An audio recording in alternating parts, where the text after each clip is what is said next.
The ocean holds secrets that time refuses to release.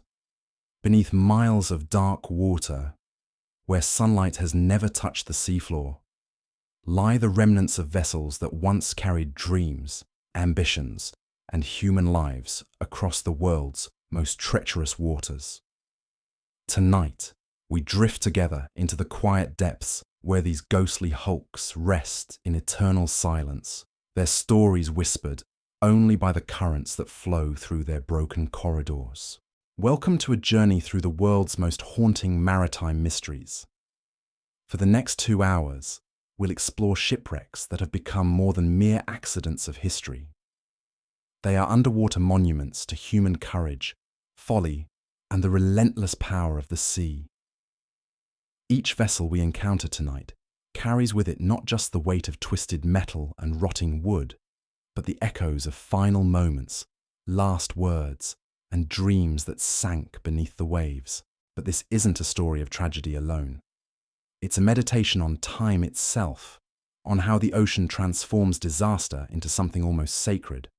Down in those crushing depths, where pressure would collapse a human body in an instant, these ships have become artificial reefs, nurseries for marine life, and temples to the mysteries that lie just beyond our understanding.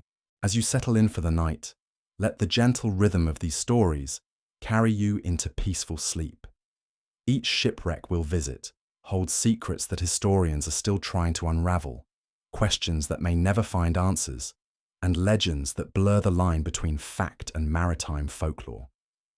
Some of these vessels vanished without explanation. Others met their fate in storms so violent that survivors could barely comprehend what they had witnessed. And a few simply sailed into the unknown and never returned, leaving behind only fragments of evidence and decades of speculation. Tonight's journey begins in the fog-shrouded waters of the North Atlantic, where the most famous shipwreck in history lies in pieces across the abyssal plain.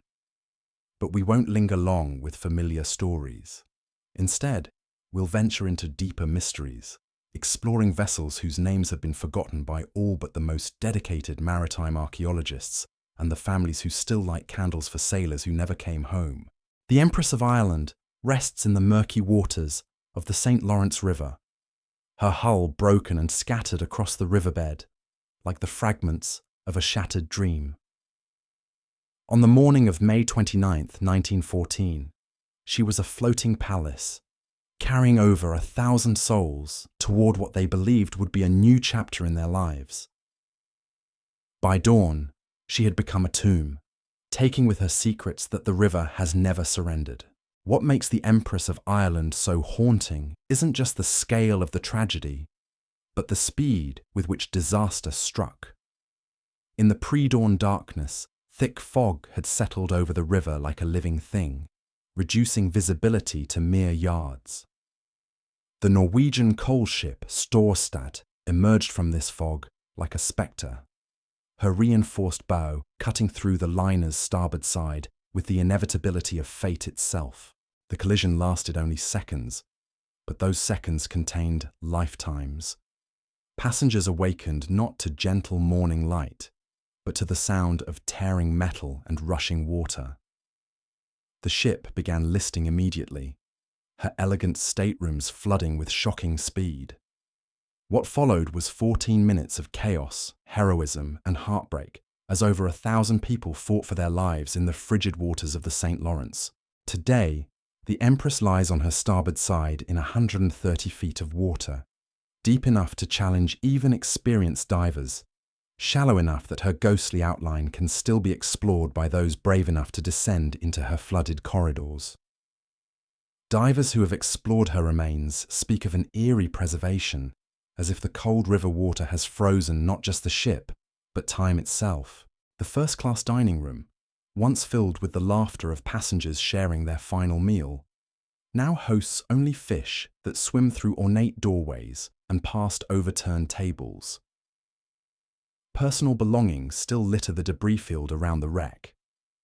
Suitcases burst open by the impact reveal clothing that was packed with such hope, jewelry chosen for special occasions that would never come, photographs of loved ones who would never see their travelers return.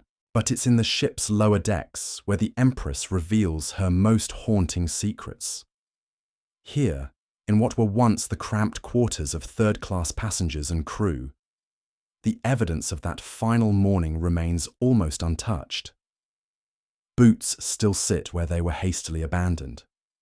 Bottles of medicine rest on shelves that will never again feel the gentle roll of a ship at sea. And in the ship's mailroom, thousands of letters float in waterproof bags. Their messages of love and hope sealed forever beneath the river's surface. The Empress of Ireland claimed 1,012 lives that foggy morning, making it one of the deadliest maritime disasters in Canadian history. Yet unlike her more famous cousin, the Titanic, the Empress has largely faded from public memory. Perhaps it's because her tragedy was overshadowed by the outbreak of World War I just months later. Perhaps it's because the remote location of her grave makes pilgrimage impossible for most. Or perhaps it's because some stories are too heavy for collective memory to bear. Local fishermen still speak of strange lights seen above the wreck site on foggy nights. Lights that dance just above the water's surface before vanishing into the mist. Maritime historians dismiss such tales as folklore, but the fishermen know what they've seen. On certain nights when the fog rolls in just as it did on that fatal morning in 1914, the boundary between past and present seems to dissolve, and the Empress of Ireland sails again, if only in the realm of memory and shadow. As we leave the cold waters of the St. Lawrence behind, our journey takes us southward, to where the warm currents of the Gulf Stream have claimed vessels for centuries. Here, in waters that should have been safe, lies the Andrea Doria, once called the most beautiful ship in the world, now resting on her starboard side, in 240 feet of Atlantic water. The Andrea Doria represents the end of an era, the final chapter in the golden age of ocean liners. When she set sail from Genoa on her final voyage in July 1956, she carried with her all the elegance and sophistication of post-war optimism. Her passengers were movie stars and industrialists, immigrants seeking new lives in America, and wealthy Americans returning from European holidays. Her cargo holds contained priceless works of art, luxury automobiles, and enough champagne to stock a small city's celebrations for a year. On the night of July 25, 1956, the Andrea Doria was approaching New York Harbor when fate intervened in the form of the Swedish liner Stockholm. Like the Empress of Ireland decades before, fog played a crucial role in the disaster. But unlike that earlier tragedy, this collision unfolded slowly, almost cinematically, as radar operators on both ships watched their vessels approach each other with growing horror. The Stockholm's ice-reinforced bow, designed for navigating Baltic waters, struck the Andrea Doria just aft of her bridge, opening a massive gash in the Italian liner's starboard side. The collision was not immediately fatal, but it sealed the ship's doom. The Andrea Doria's innovative design, with its multiple watertight compartments, should have saved her. Instead, a fatal flaw in her construction became apparent as seawater flooded her fuel tanks, creating a list so severe that half her lifeboats became unusable. What followed was one of the greatest rescue operations in maritime history. Ships from across the North Atlantic converged on the sinking liner, their crews working through the night to evacuate over 1,600 passengers and crew. The French liner Île-de-France, already bound for Europe, turned around and raced through the night. Her ballrooms and dining rooms converted into emergency shelters for Andrea Doria's survivors. As dawn broke on July 26th, the Andrea Doria rolled onto her side and slipped beneath the waves, taking with her not just a ship, but a way of life. She was the last of the great Italian liners, and her sinking marked the end of the era when crossing the Atlantic meant embarking on a voyage rather than simply taking transportation. Today, the Andrea Doria rests in what divers call the Mount Everest of wreck diving. Her depth, combined with strong currents and poor visibility, makes her one of the most challenging shipwrecks to explore. Yet she continues to draw divers from around the world. not just for the technical challenge, but for the treasures that still lie within her flooded halls. The ship's first-class areas remain largely intact, though heavily damaged by decades of salvage operations. Divers have recovered everything from Chrysler automobiles to cases of vintage champagne, but it's the personal items that tell the most poignant stories. A child's doll, still clutched in tiny ceramic hands. A businessman's briefcase, its contents dissolved into illegible pulp. A woman's evening gown, once worn to cocktail parties in the ship's elegant lounges, now home to sea anemones and small fish. The Andrea Doria has claimed the lives of more than a dozen divers over the decades, earning her a reputation as a ship that demands respect, even in death. Nitrogen narcosis at such depths can cause divers to make fatal mistakes, while the ship's deteriorating structure creates new hazards with each passing year. Those who have successfully explored her depths speak of an otherworldly experience, of swimming through grand ballrooms where orchestras once played, of navigating corridors that once echoed with multiple languages as passengers from around the world mingled and shared stories of their journeys. But perhaps the most haunting aspect of the Andrea Doria is how she represents the end of an era that will never return. In 1956, crossing the Atlantic by air was still expensive and uncomfortable. Ocean liners like the Andrea Doria weren't just transportation. They were floating cities, complete societies where passengers could experience luxury, romance, and adventure while traveling between continents. When she sank, she took with her not just lives and treasure, but an entire way of experiencing the world. As our journey continues deeper into the night, we find ourselves drawn to waters where the boundary between history and legend becomes increasingly blurred. These are the regions where shipwrecks become more than historical artifacts. They become doorways into mysteries that challenge our understanding of the sea itself and the forces that govern life and death upon its surface. The ocean remembers everything, they say, and nowhere is this more apparent than in the waters we'll explore next, where ships have vanished not just from the surface, but from memory itself, leaving behind only whispers and the occasional piece of debris washing ashore to remind us that some stories are too strange for the history books to contain. In the deepest trenches of the Pacific, where tectonic plates grind against each other in slow geological agony, lies a vessel that should not exist. The Orang Medan entered maritime folklore not through official records or shipping manifests, but through whispered accounts from radio operators who claim to have intercepted her final distress call in 1948. What makes this ship so compelling is not just the mystery of her fate, but the absolute absence of any concrete evidence that she ever sailed at all. According to the fragmentary accounts that have survived, the Orang Medan was a Dutch freighter travelling through the Strait of Malacca when her radio operator began transmitting increasingly frantic messages. The first transmission was routine, a standard distress call reporting engine trouble. But what followed defied explanation. The operator's voice became strained, desperate, as he reported that the captain and crew were dying.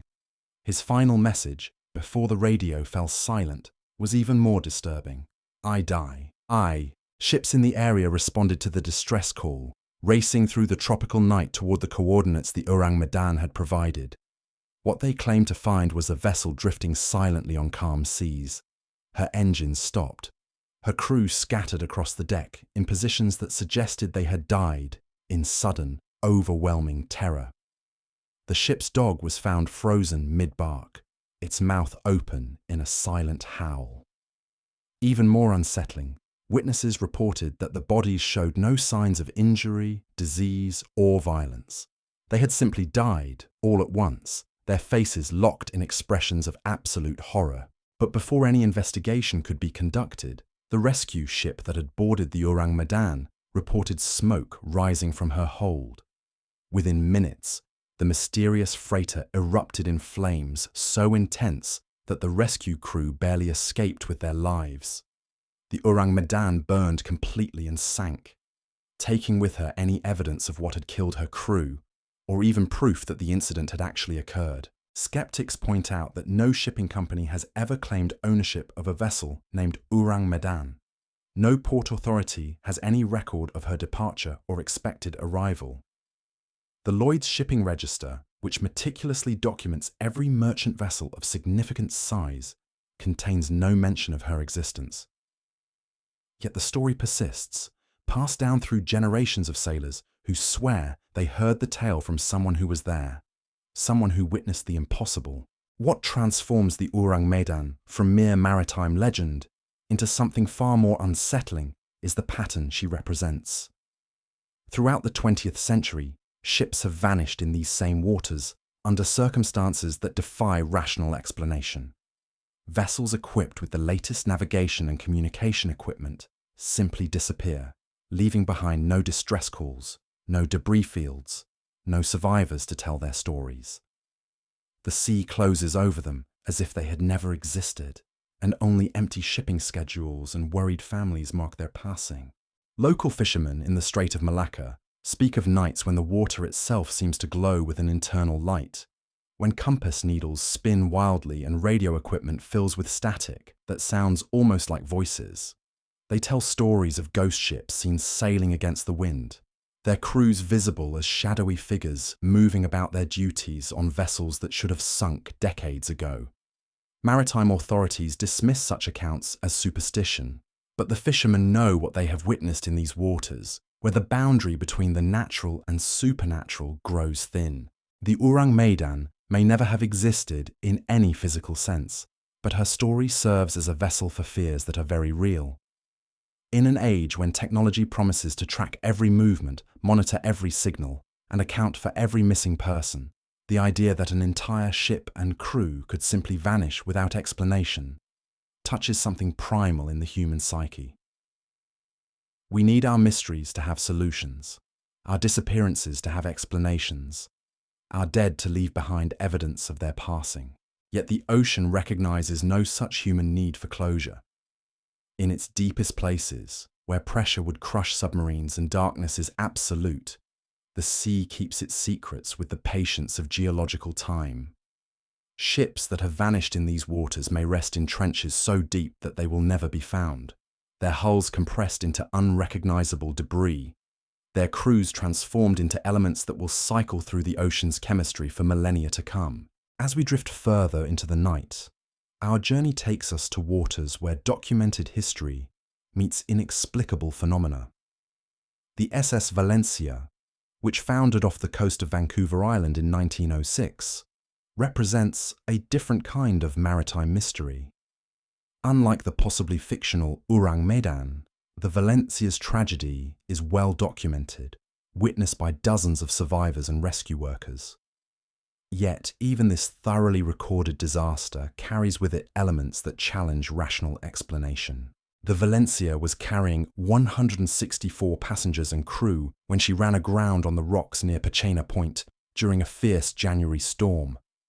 What should have been a routine voyage from San Francisco to Seattle became a nightmare of incompetence, miscommunication, and cruel fate. The ship's captain, having lost his bearings in the storm, believed he was safely south of the dangerous rocks that guarded the entrance to the Strait of Juan de Fuca. Instead, he was driving his vessel directly toward one of the most treacherous coastlines in the Pacific Northwest. When the Valencia struck the rocks, she didn't sink immediately. Instead, she became trapped in a position that made rescue nearly impossible. The ship was too close to shore for rescue vessels to approach safely, yet too far from land for passengers to swim to safety. What followed was a 3-day ordeal that exposed the inadequacies of maritime rescue systems and the cruel indifference of the sea to human suffering. Rescue attempts were hampered by the same storm that had driven the Valencia onto the rocks. Waves over 30 feet high smashed lifeboats to pieces before they could clear the ship's side. A rescue line shot from shore fell just short of the vessel, close enough for passengers to see salvation, but too far for them to reach it. As hours turned to days, passengers and crew were forced to watch helplessly as the ship slowly broke apart beneath them, the stern section separating from the bow and carrying dozens of people to their deaths in the churning surf. Of the 164 souls who had boarded the Valencia in San Francisco, only 37 survived. The disaster led to significant improvements in maritime safety and rescue procedures along the Pacific coast, but it also left behind stories that have never been adequately explained. Rescue workers reported seeing figures moving about the wreck long after all survivors had been evacuated. Local lighthouse keepers claimed to hear voices calling for help from the direction of the wreck site, even on calm nights when the sea was quiet. The Valencia herself has become one of the most haunted shipwrecks in North American waters. Divers who have explored her remains, now scattered across the rocky bottom in relatively shallow water, report experiences that go beyond normal underwater exploration. They speak of sudden temperature drops in specific areas of the wreck, of equipment malfunctioning without apparent cause, and of an overwhelming sense of sadness that seems to emanate from the ship's broken hull. More disturbing are the accounts of divers who claim to have encountered figures aboard the wreck, shadowy forms that appear to be going about their final duties, even a century after the disaster. These apparitions don't interact with the living. They simply continue with whatever task consumed their final moments, as if the trauma of the Valencia's destruction has somehow imprinted itself onto the fabric of reality in this place. The wreck site has become a place of pilgrimage for those interested in maritime history and paranormal phenomena alike. On the anniversary of the disaster, small groups gather on the shore near Pachena Point to remember the dead and sometimes to witness phenomena that camera equipment never seems to capture clearly. Lights are seen moving about the wreck site, sounds of distress calls echo across the water, and some visitors report feeling a presence, as if the spirits of those who died are still trying to reach the safety that remained forever just beyond their grasp. What makes the Valencia's story so compelling is how it demonstrates the ocean's capacity to preserve not just physical wreckage, but emotional and spiritual residue as well. The ship may be broken and scattered, but the intensity of those final 3 days seems to have created something that transcends normal death, something that continues to exist in the boundary between the physical and metaphysical worlds. As our nocturnal voyage continues, we find ourselves drawn toward waters where the line between documented history and maritime legend becomes increasingly difficult to distinguish. These are the regions where ships have vanished so completely that their very existence has been questioned, where rescue attempts have uncovered mysteries deeper than the tragedies they were meant to resolve. The ocean holds all stories equally, making no distinction between the famous and forgotten, the explained and inexplicable. In its depths, the Titanic rests beside vessels whose names appear in no registry, whose passengers are remembered by no monument. Each represents a moment when human ambition met forces beyond control or comprehension, when the thin line between safety and disaster was crossed in an instant that changed everything forever. Tonight we drift deeper, following currents that carry whispers of vessels lost to forces that maritime science has never adequately explained. In these darker waters, where official records grow thin and eyewitness accounts become the only compass we have, we encounter ships that challenge our understanding of what the ocean can do to those who dare to cross its surface. The MV Joyita emerges from these shadows like a riddle wrapped in rust and silence. On October 5, 1955, this merchant vessel departed Samoa carrying 25 passengers and crew bound for the Tokelau Islands, a routine journey across familiar Pacific waters. She was expected to arrive within 2 days. Instead, she vanished so completely that 5 weeks passed before searchers found even the smallest trace of her existence. When the Joyita was finally discovered, partially submerged and drifting 600 miles from her intended route, she presented investigators with more questions than answers. The ship was found listing heavily, abandoned, with no sign of her passengers or crew. Her cargo holds were flooded, her superstructure damaged, but there was no evidence of collision, explosion, or storm damage severe enough to explain why everyone aboard had abandoned ship. Most disturbing of all, the Joyita's lifeboats and life rafts were missing, suggesting an orderly evacuation. Yet no distress signal had ever been received. No emergency equipment had been activated, No bodies were ever recovered. 25 human beings had simply vanished from the face of the earth, leaving behind only an empty vessel drifting like a ghost ship across the endless Pacific. The official investigation concluded that the Joyita had suffered engine failure and flooding, forcing the crew to abandon ship. But this explanation satisfied no one who understood the sea. The ship's design made her virtually unsinkable, even when flooded. Her cargo of lumber would have provided additional buoyancy. Most puzzling of all, the Joyita was found floating exactly as she should have been if she had suffered the kind of gradual flooding the investigators described. So why had everyone aboard fled into the open ocean, choosing certain death over remaining with a vessel that was clearly seaworthy enough to drift for weeks? Local islanders offered their own theories, speaking of waters where reality grows thin and the laws that govern the physical world sometimes bend or break entirely. They told stories of time distortions in certain parts of the Pacific, regions where ships could sail for days without making progress, where compass readings became meaningless, and where crews reported seeing impossible things on the horizon.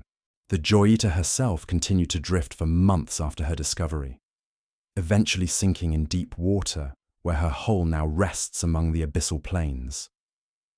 But her mystery lived on, inspiring investigators and conspiracy theorists alike to propose increasingly elaborate explanations. Some suggested piracy, though no evidence of violence was found aboard the vessel. Others theorized about secret military experiments, though no government has ever acknowledged conducting operations in the area. Perhaps the most unsettling theory is the simplest one, that the crew and passengers of the Joyita encountered something in those Pacific waters that their minds simply could not process, something that drove them to abandon a perfectly seaworthy vessel rather than remain aboard to face whatever had found them in the vast emptiness of the ocean. The Pacific has always been different from other oceans, its vast distances and isolated islands creating a sense of otherworldliness that affects even experienced mariners. Here, where the curvature of the earth makes the horizon seem impossibly distant, where days can pass without sight of land or other vessels, the human mind begins to play tricks. Sailors report seeing islands that don't exist on any chart, lights that move beneath the water's surface, and sounds that seem to come from the depths themselves. In these waters, the MV Joyita represents something more than a maritime mystery. She embodies the fear that has haunted seafarers since humans first ventured beyond sight of land. The fear that the ocean contains forces that operate by rules we don't understand, that can reach up from the depths to claim entire crews without leaving behind any evidence of their passing. As we continue our journey through the night, we find ourselves drawn to regions where the ocean's memory seems particularly long, where ships that sank decades or even centuries ago continue to influence the living world in ways that science struggles to explain. These are the waters where maritime archaeology becomes something closer to seance, where diving becomes a form of communion with the dead. The SS Waratah occupies a unique place in maritime legend, not just for the mystery of her disappearance, but for the prophetic dreams and visions that preceded her final voyage. In July 1909, this passenger liner departed Durban, South Africa, bound for Cape Town with 211 passengers and crew aboard. She was expected to arrive within days. Instead, she sailed into legend, becoming known as Australia's Titanic, despite the fact that she disappeared 3 years before that more famous vessel met her fate. What makes the Waratah's story so compelling is the series of premonitions and warnings that preceded her disappearance. Passengers reported unusually vivid dreams about shipwrecks and drowning. One traveller, Claude Sawyer, was so disturbed by his nightmares that he disembarked in Durban, abandoning his passage to Cape Town and potentially saving his own life. Sawyer later described dreams of the ship rolling over in heavy seas, of water pouring through her portholes, and of a figure in a long coat who appeared in his cabin to warn him of impending disaster. Even more unsettling were the reports from the Waratah's crew, who spoke of the ship's unusual behaviour in heavy weather. Unlike other vessels of her class, the Waratah had a tendency to roll heavily and recover slowly from each wave. Her design, optimized for passenger comfort rather than seaworthiness, made her top-heavy and potentially unstable in the kinds of storms that regularly swept across the southern African coast. When the Waratah failed to arrive in Cape Town, search efforts began immediately. Ships scoured the coastline between Durban and Cape Town, looking for survivors, debris, or any sign of what had happened to the missing liner. Aircraft joined the search when they became available, photographing thousands of square miles of ocean and coastline. Yet despite one of the most extensive search operations in maritime history, no trace of the Waratah was ever found. The complete absence of debris puzzled investigators. Ships don't simply vanish without leaving some evidence of their fate. Even vessels that sink in deep water typically produce oil slicks, floating cargo, or bodies that eventually wash ashore. The Waratah's disappearance was so complete that some theorists suggested she had been captured by a rogue wave of impossible size, pulled down so quickly that nothing had time to float to the surface. Over the decades, numerous expeditions have attempted to locate the Waratah's wreck. Sonar surveys have identified dozens of promising targets on the seafloor, but none have proven to be the missing liner. Each failed search has only deepened the mystery, leading some to wonder whether the Waratah might have met a fate so unusual that her remains lie somewhere no one has thought to look. Local fishermen along the South African coast tell stories of a ghost ship seen sailing the same route the Waratah would have taken on her final voyage. These sightings always occur during storms, when visibility is poor and the boundary between reality and imagination becomes blurred. Witnesses describe a large passenger liner moving through heavy seas, her lights blazing, her smokestacks pouring out black smoke that dissipates before it can rise very high into the sky. What makes these accounts particularly chilling is their consistency. Independent witnesses, separated by decades and hundreds of miles of coastline, describe the same vessel in remarkable detail. They speak of passengers visible on her decks, figures that appear to be going about normal shipboard activities, despite the impossibility of their situation. Some witnesses report hearing music carried on the wind, as if the ship's orchestra is still playing for passengers who will never reach their destination. The Waratah's story resonates beyond simple maritime mystery because it touches on questions that go to the heart of human experience. Can some people truly sense impending disaster? Do our dreams sometimes reveal futures that haven't yet occurred? And when tragedy strikes, do the victims sometimes continue their journey in realms that exist parallel to our physical world? These questions become more pressing when we consider the number of passengers who reported disturbing dreams before the Waratah's final voyage. Were these simply the normal anxieties that many people experience when traveling, magnified by hindsight and legend? Or did something about the ship herself, some instability in her design or flaw in her construction, create a kind of psychic disturbance that sensitive individuals could detect? Maritime psychologists have documented the phenomenon of ship sense, the ability some experienced sailors develop to detect subtle changes in a vessel's behavior that might indicate mechanical problems or structural weakness. Could it be that some passengers aboard the Waratah possessed a similar sensitivity, picking up on vibrations or movements that their conscious minds couldn't interpret, but that their dreams transformed into warnings of disaster? The ocean remembers the Waratah, even if human records cannot account for her fate. In the deep waters off the South African coast, where the warm Agulhas current meets the cold Benguela system, creating some of the most turbulent seas on Earth, something rests in the darkness.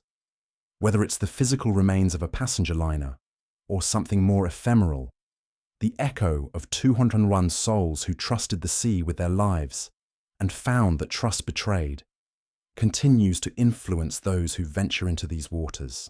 As our nocturnal journey carries us deeper into the realm of maritime mysteries, we encounter vessels whose disappearances have become so intertwined with legend that separating fact from folklore becomes impossible. These are the ships that exist in the borderland between history and myth. Their stories pass down through generations of sailors who swear they heard the accounts from someone who was there, someone who witnessed events that challenge everything we think we know about the sea. The Carol A. Deering presents one of the most thoroughly documented yet inexplicable maritime mysteries of the 20th century. On January 31st, 1921, this 5-masted commercial schooner was found aground on Diamond Shoals off Cape Hatteras, North Carolina. Her sails were set, her helm was lashed in position, but her crew of 11 men had vanished without a trace, leaving behind a vessel that appeared to have been deliberately abandoned. What made the Deering's discovery so unsettling was the apparent orderliness of the abandonment. The ship's navigational equipment, logs, and personal belongings of the crew were missing, suggesting a planned evacuation. Yet no distress signal had been received. No lifeboats were ever found, and no survivors ever came forward to explain what had driven them to abandon a seaworthy vessel in one of the most dangerous waters along the American coast. The investigation that followed revealed a series of strange incidents during the Deering's final voyage. The ship had been bound from Norfolk, Virginia, to Rio de Janeiro, then back to Baltimore with a cargo of coal. During her stop in Barbados, the ship's captain had fallen ill and been replaced by a substitute captain who was unfamiliar with both the vessel and her crew. Local authorities in Barbados reported unusual behavior among the crew members, including the first mate, who was heard making threats against the new captain. Even more mysterious were reports from other vessels that had encountered the Deering during her final days at sea. The captain of a lightship stationed off Cape Lookout reported that the schooner had passed his position on January 29th, but something about her behavior had struck him as wrong. The crew member who hailed the lightship was not wearing an officer's uniform, and his manner seemed agitated, almost frantic. He reported that the ship had lost her anchors and requested that his message be relayed to the ship's owners. But the lightship's radio equipment was not functioning. When the Deering was found 2 days later, hard aground on Diamond Shoals with her sails still set, the scene suggested a crew that had fled in panic rather than conducted an orderly evacuation. The ship's galley showed evidence of a meal that had been interrupted, with food still in pots on the stove. Charts were scattered across the navigation table, as if someone had been desperately trying to determine their position. Most unsettling of all, the ship's cats were still aboard, suggesting that whatever had driven the crew to abandon ship had happened so suddenly that they hadn't had time to gather their pets. The official investigation considered numerous theories: mutiny, piracy, rum running, even capture by Soviet agents during the early days of the Cold War paranoia. But each theory collapsed under scrutiny. There was no evidence of violence aboard the vessel, no signs of struggle or theft. The ship's cargo was intact, her sails were properly set, and her hull showed no damage that would have made her unseaworthy. Perhaps most puzzling of all were the reports from residents along the North Carolina coast, who claimed to have seen lights and heard voices from the direction of Diamond Shoals on the night before the Deering was discovered.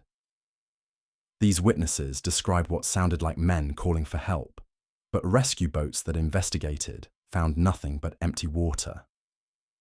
It was only when daylight revealed the grounded schooner that anyone realized something was wrong. The Carol A. Deering became known as the ghost ship of Diamond Shoals, and her mystery has never been solved.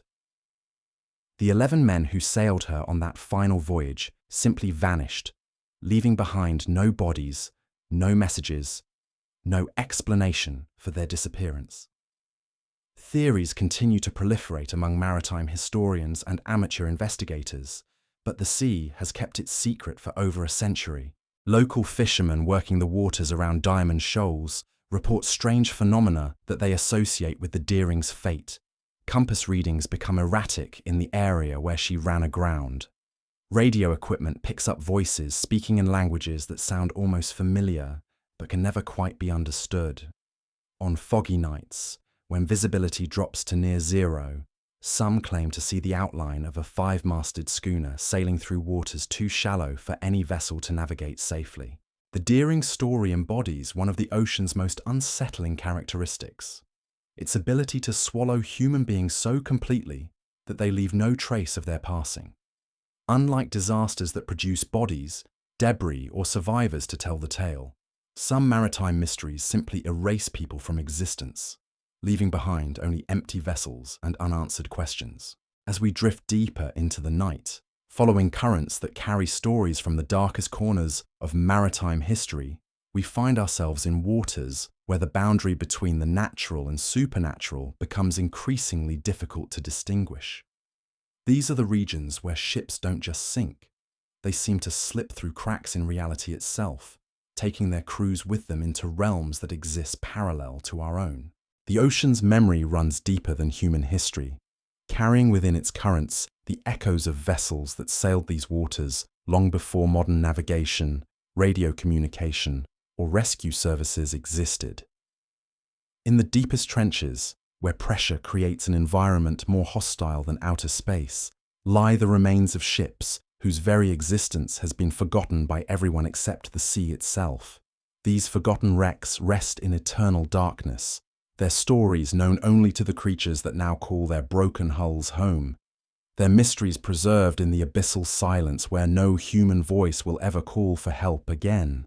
Tonight, as sleep carries you toward your own dreams and rest, let these stories of the deep remind you that the ocean holds all human ambition equally. In its depths, the grandest passenger liner rests beside the humblest fishing boat, the most advanced warship beside the simplest cargo vessel. The sea makes no distinction between rich and poor, famous and forgotten, brave and cowardly. In the end, all who venture upon its surface must reckon with forces that dwarf human understanding and humble human pride. The wrecks we've visited tonight continue their silent vigil in the depths, monuments to the eternal struggle between human ambition and the indifferent power of the sea.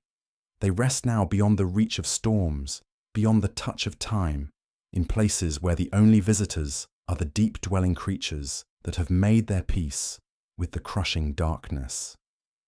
And in that darkness, they wait, holding their secrets, preserving their mysteries, until the ocean itself grows tired of keeping them and allows them to rise once more to the surface of human memory. The waters of the Bermuda Triangle have claimed vessels for centuries, but few disappearances have been as thoroughly documented, yet inexplicably mysterious, as that of the MV Sylvia L. Ossa. On October 15, 1976, this bulk carrier departed Philadelphia, bound for Venezuela, with a cargo of steel coils and the promise of routine passage through familiar shipping lanes. She carried a crew of 37 experienced mariners, men who had navigated these waters countless times before, who understood the rhythms of the Atlantic and the subtle signs that warned of approaching danger. The Sylvia L. Ossa was equipped with modern navigation equipment, multiple radio systems, and emergency beacons designed to activate automatically if the vessel encountered distress. Her steel hull was sound, her engines reliable, her crew well-trained in emergency procedures. By every measure of maritime safety, she should have completed her journey without incident, arriving in Venezuelan waters within days of her departure from Philadelphia. Instead, she vanished so completely that 3 months passed before searchers found even the smallest piece of debris. When wreckage finally washed ashore on the beaches of Florida, it consisted of nothing more than a few life preservers and fragments of the ship's superstructure. No bodies were ever recovered. No distress signals were ever received. The Sylvia L. Ossa had simply ceased to exist somewhere in the vast expanse of the Atlantic, taking with her 37 souls, and leaving behind only questions that have never been answered. What makes her disappearance so haunting is the complete absence of explanation. The weather during her final days at sea had been unremarkable, with no storms severe enough to threaten a vessel of her size and construction.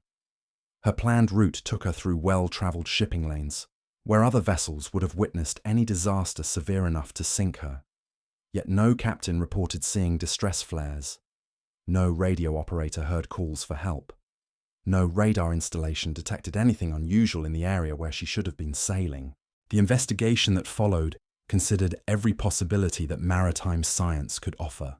Structural failure seemed unlikely, given the ship's recent inspection and sound construction. Explosion was ruled out when no evidence of fire or blast damage was found among the recovered debris. Even the possibility of collision with another vessel was examined and dismissed, as no ships in the area reported damage or missing crew members. More disturbing were the reports from other vessels that had been sailing in the same general area during the time of the Sylvia L. Ossa's disappearance.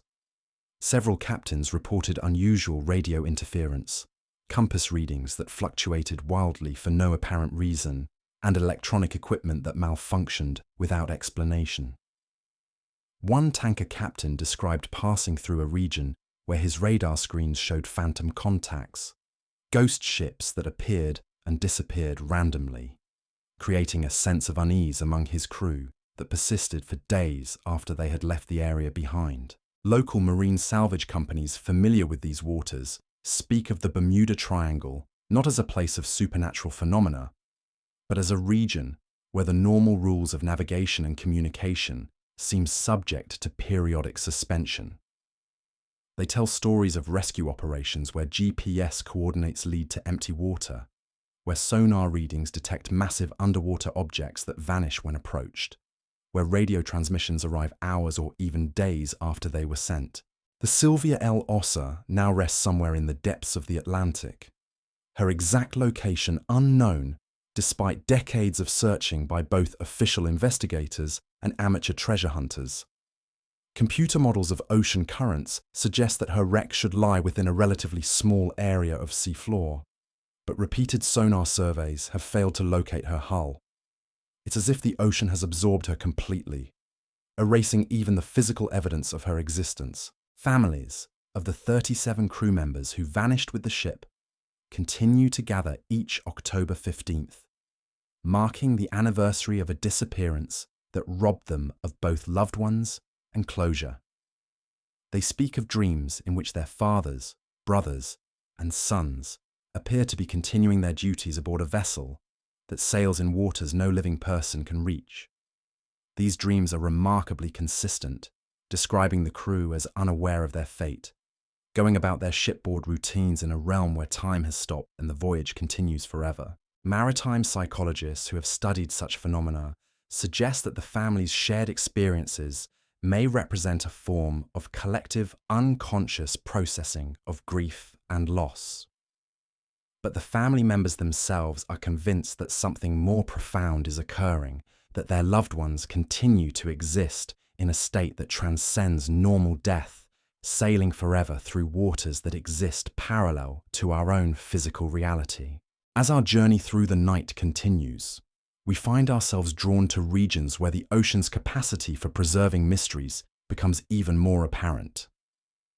These are waters where ships have vanished not in dramatic storms or violent collisions, but in circumstances so subtle and inexplicable that investigators have struggled even to define what type of disaster they were attempting to understand. The SS Waratah's disappearance in 1909 had at least offered the possibility of extreme weather or structural failure to explain her fate. The Carroll A. Deering's abandonment in 1921 could be attributed to mutiny, piracy, or human error. But the vanishing of the MV Salem in 1980 presents a mystery so complete and inexplicable that it challenges our basic understanding of how ships and their crews can simply cease to exist. The Salem was a modern cargo vessel, equipped with satellite communication systems, automated distress beacons, and navigation equipment that could pinpoint her location within a few meters anywhere on Earth.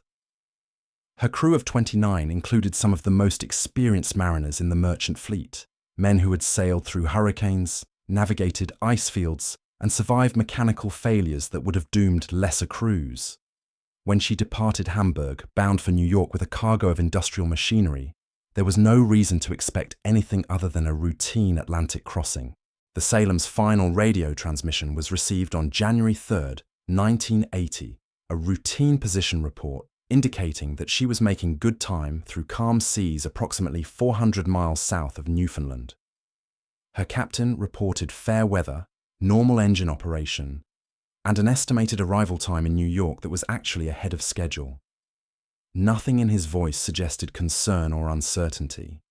The transmission ended with the standard sign-off that merchant vessels had been using for decades, a casual farewell that would prove to be the last words ever heard from anyone aboard the ship. When the Salem failed to arrive in New York, search and rescue operations began immediately. Aircraft scoured thousands of square miles of ocean, looking for any sign of the missing vessel. Ships in the area were diverted to assist in the search, their crews scanning the horizon for lifeboats, debris, or any indication of what had happened to the cargo ship. Satellite imagery was analyzed frame by frame, looking for the heat signature of survivors or the oil slick that would mark a sunken vessel. The search continued for weeks, expanding to cover an area of ocean larger than many European countries. Yet despite the involvement of multiple nations' Coast Guard services, military aircraft and commercial vessels, not a single piece of debris was ever found.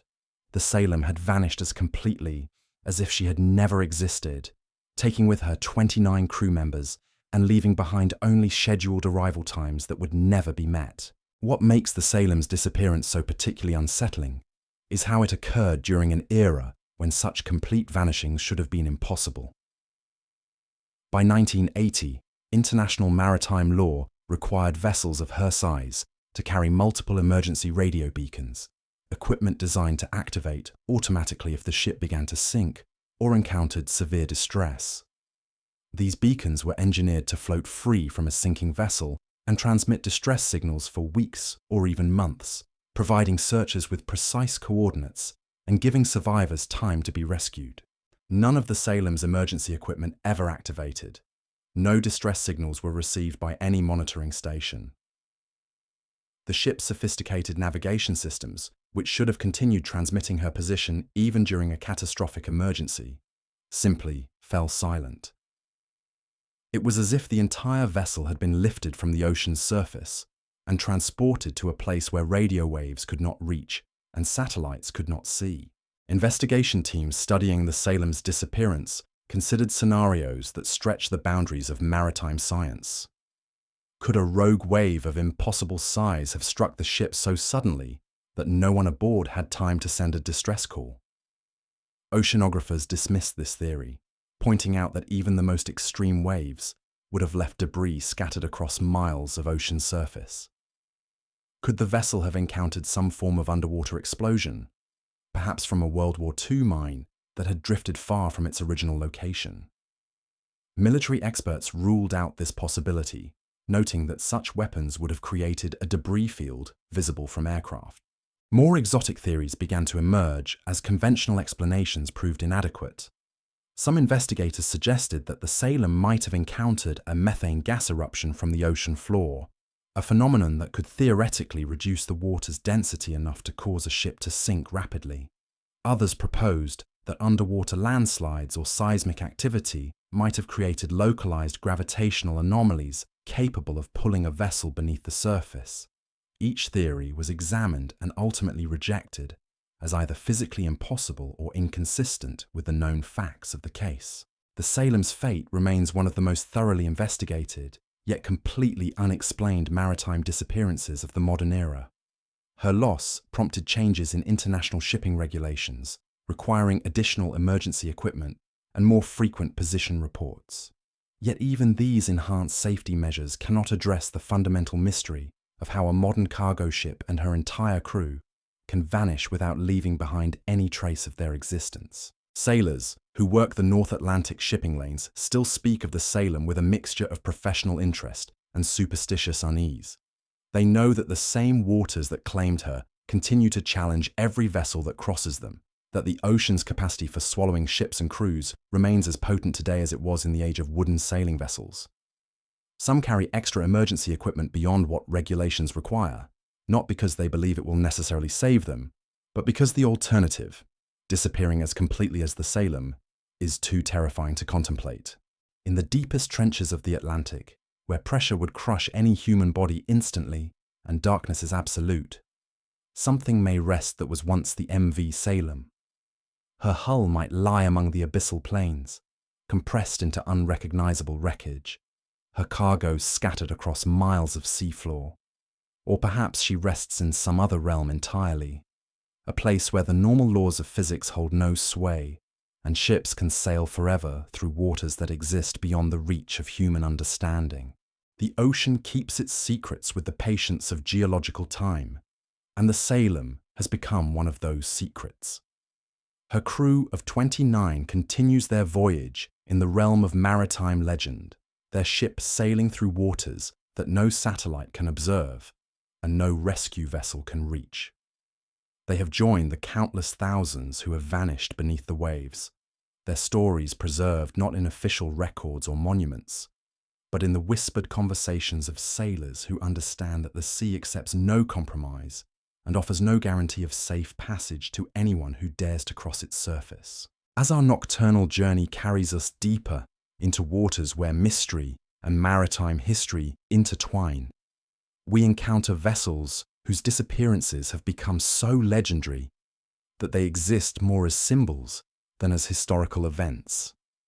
These are the ships that haunt the collective imagination of anyone who has ever stood on a dock and watched a vessel disappear beyond the horizon, knowing that the sea holds the power to ensure that some journeys never reach their intended destination. The Flying Dutchman may be the most famous ghost ship in maritime folklore, but her legend is built upon countless real vessels that have vanished in circumstances so strange that fact and fiction become impossible to separate. In the waters off the Cape of Good Hope, where the Atlantic and Indian Oceans meet in eternal turbulence, ships have been disappearing for centuries, under conditions that defy rational explanation. The Bechimo represents a different kind of maritime mystery, a vessel that refused to die despite her crew's abandonment and the Arctic's attempts to claim her. Built in 1914 as a cargo steamer, she spent decades carrying supplies to remote trading posts in the Canadian Arctic, navigating waters where ice could crush a steel hull and storms could last for weeks without pause. When changing economic conditions made her routes unprofitable, her owners abandoned her to the ice in 1969, expecting the Arctic Ocean to dispose of her within a few seasons. Instead, the Bechimo began a strange afterlife as an unmanned ghost ship, drifting through Arctic waters for decades after her abandonment. Inuit hunters reported sighting her far from where she had been left, her hull still intact, despite years of battering by ice floes and Arctic storms. Pilots flying over the Northwest Passage claimed to have photographed her sailing through waters where no crew could possibly survive, her superstructure modified by ice and weather into shapes that seemed almost alien. What makes the Bechimo's story so compelling is how well documented her post-abandonment sightings have been. Unlike the shadowy accounts that surround traditional ghost ships, her appearances have been recorded by government officials, military personnel, and commercial pilots whose professional reputations depended on accurate reporting. These witnesses described a vessel that appeared to be sailing under her own power, despite having no crew, no fuel, and no mechanical systems capable of functioning after decades of neglect. The ship's ability to navigate Arctic waters without human guidance defied everything that maritime engineers understood about vessel operation in extreme conditions. The Arctic Ocean is not a place where unmanned ships can drift safely for years. Ice floes the size of city blocks regularly crush vessels built to withstand such conditions. Storms generate waves that can flip modern icebreakers, and temperatures that would freeze exposed machinery solid within hours. Yet the Bechimo continued to appear in locations that suggested purposeful navigation rather than random drifting. Scientific expeditions mounted to locate and examine the vessel have consistently failed to find her, despite using sophisticated tracking equipment and aerial reconnaissance. Sonar surveys of areas where she was reported to have been sighted reveal empty water or ice formations that could not possibly conceal a ship of her size. It's as if the Bechimo exists in a state that allows her to be observed but not captured, seen but not touched, photographed but not boarded. Inuit elders familiar with Arctic waters speak of the Bechimo as a vessel that has transcended normal existence, becoming something more than wood and steel. In their traditions, objects or beings that spend enough time in the Arctic's extreme conditions can absorb something of the land's eternal nature, becoming part of the landscape, rather than merely resting upon it. The Baichimo, in their view, has become a spirit ship, forever sailing waters that exist between the physical and metaphysical worlds. The last confirmed sighting of the Baichimo occurred in 1969, though unconfirmed reports continue to surface from Arctic travelers who claim to have encountered her in remote waters where no other vessels operate. These modern witnesses describe a ship that appears ancient and weathered yet somehow seaworthy, her hull modified by decades of ice damage into configurations that should not be able to float, yet somehow continue to carry her across the Arctic Ocean's most treacherous waters. Maritime archaeologists who have studied the Baichimo phenomenon suggest that her extended survival might be explained by unique ice conditions that have preserved her hull while allowing her to drift through Arctic currents in patterns that mimic purposeful navigation. But this rational explanation fails to account for witness reports of the ship changing course, avoiding obstacles, or appearing in locations that would require active navigation to reach. The Baichimo's legend continues to grow among Arctic mariners, who tell stories of encounters with the ghost ship during the long polar nights when the boundary between reality and hallucination becomes thin. Some claim she appears as a warning, her presence indicating dangerous ice conditions or severe weather approaching. Others report that she seems to be searching for something, sailing back and forth across the same waters as if looking for crew members who will never return or cargo that was lost decades ago. Whether the Baichimo still sails the Arctic Ocean or has finally succumbed to the ice that claimed so many other vessels in those waters, her story represents something profound about the ocean's relationship with human technology. Ships are built to serve human purposes, to carry cargo and passengers from one point to another according to schedules and manifest. But sometimes, as the Baichimo's story suggests, vessels can transcend their intended function, becoming something more than their builders ever imagined. In the endless ice fields of the Arctic, where the sun disappears for months at a time and silence can stretch for weeks without interruption, the Baichimo continues her voyage through waters that exist at the edge of human experience. She sails now not for profit or purpose, but as a reminder that the sea recognizes no human ownership, accepts no human schedule, and sometimes claims vessels not by destroying them, but by transforming them into something that belongs more to legend than to history. As we drift deeper into the night, following currents that carry whispers from the ocean's most remote corners, we find ourselves in waters where the boundary between documented fact and maritime folklore dissolves completely. These are the regions where ships don't simply sink or disappear. They seem to slip through gaps in reality itself, entering a realm where the normal rules of time and space no longer apply. The waters surrounding Sable Island, that shifting crescent of sand rising from the North Atlantic, like a question mark carved from storm and time, have earned the grim distinction of being called the graveyard of the Atlantic. Here, where the warm Gulf Stream collides with the frigid Labrador Current, creating fog banks so dense they seem solid, and currents so unpredictable they can turn a routine passage into a nightmare. Over 500 vessels have met their fate across 3 centuries of recorded maritime history. What makes Sable Island so treacherous isn't just its location in one of the busiest shipping lanes in the world, but its very nature as a living, breathing entity that refuses to remain fixed in place. The island itself migrates eastward at a rate of several meters per year, its sandbars and shoals shifting with each storm, each tide, each season. Charts that were accurate one year become death traps the next, as sandbars appear where deep water once allowed safe passage, and channels close where ships once found refuge from Atlantic storms. The RMS Atlantic discovered this cruel reality on April 1, 1873, when she struck the island's western bar during what should have been a routine approach to Halifax harbour.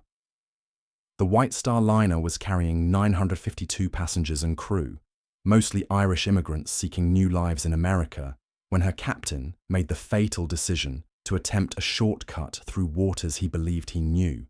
The ship struck the rocks with such force that her hull split open like an eggshell, spilling passengers into water so cold that survival could be measured in minutes rather than hours. What followed was one of the most tragic maritime disasters in North American history, claiming 535 lives in the space of a few horrific hours. But it was not the scale of the tragedy alone that haunts those waters. It was the randomness of who lived and who died. The arbitrary nature of survival that left witnesses struggling to comprehend what they had experienced. Women and children, trapped in the ship's lower decks, had no chance of escape. Men who reached the rigging survived to tell their stories, but carried with them the guilt of living when so many others had perished.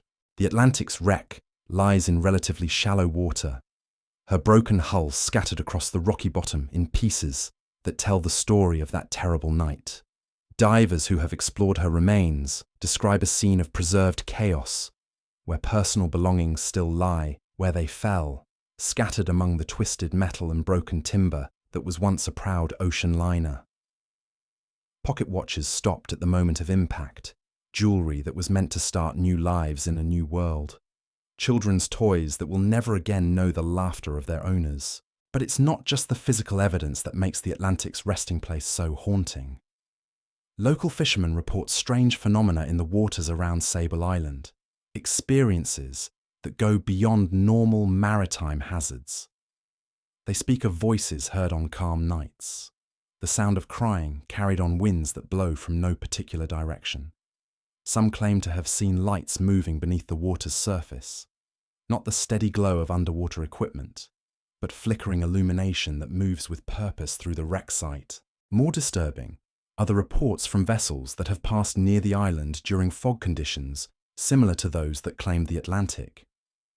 Captains describe radar contacts that appear and disappear without explanation, sonar readings that show large objects moving through water too shallow for any modern vessel to navigate. Radio operators pick up fragments of transmission in languages and accents that haven't been heard on these waters for over a century. The island itself seems to remember every vessel it has claimed, its shifting sands occasionally revealing pieces of wrecks that should have been buried beyond recovery decades ago. Storms that reshape the island's contours sometimes expose sections of hull, anchors, or cargo that belong to ships whose names appear only in the dustiest corners of maritime records. These artifacts emerge from the sand like memories surfacing from the unconscious, reminding anyone who finds them that Sable Island's appetite for ships and souls remains as sharp today as it was when the first European vessels began attempting to navigate these treacherous waters. The island's lighthouse keepers, those hardy souls who maintained the warning beacons during the era of manned stations, left behind journals that read like chronicles of supernatural encounters. They wrote of nights when the fog seemed to carry voices from the past, when ships appeared on the horizon only to vanish when approached, when the very air around the lighthouse seemed charged with the presence of those who had died in these waters. One keeper, writing in 1891, described watching what appeared to be the Atlantic sailing past the lighthouse during a storm, her lights blazing, her passengers visible on deck as if the disaster had never occurred. He watched the phantom liner for nearly an hour before she faded into the fog, leaving behind only the sound of wind and waves, and a profound sense that he had witnessed something that existed outside normal time and space. Modern automated equipment has replaced the human lighthouse keepers, but the phenomena they documented continue to occur. Coast Guard personnel stationed on the island report equipment malfunctions that follow no predictable pattern, communication systems that pick up signals from frequencies that should be empty, and weather monitoring instruments that occasionally record conditions that don't match anything their sensors detect. The waters around Sable Island remain as dangerous today as they were when the Atlantic met her fate. Modern navigation equipment can warn ships of the island's presence, but cannot account for its constantly shifting geography or the way fog seems to form without warning, transforming familiar waters into an alien landscape where even GPS coordinates become unreliable. Ships still run aground on the island's bars, though modern rescue techniques usually prevent the massive loss of life that characterized earlier disasters. Yet something about these waters seems to resist human attempts to make them safe. Rescue operations that should be routine become complicated by equipment failures, weather that changes without warning, or navigation problems that experienced mariners cannot explain. It's as if the island and the waters around it operate according to rules that modern technology cannot fully comprehend or overcome. The Atlantic and the hundreds of other vessels that rest in the waters around Sable Island have become part of something larger than individual tragedy or maritime accident.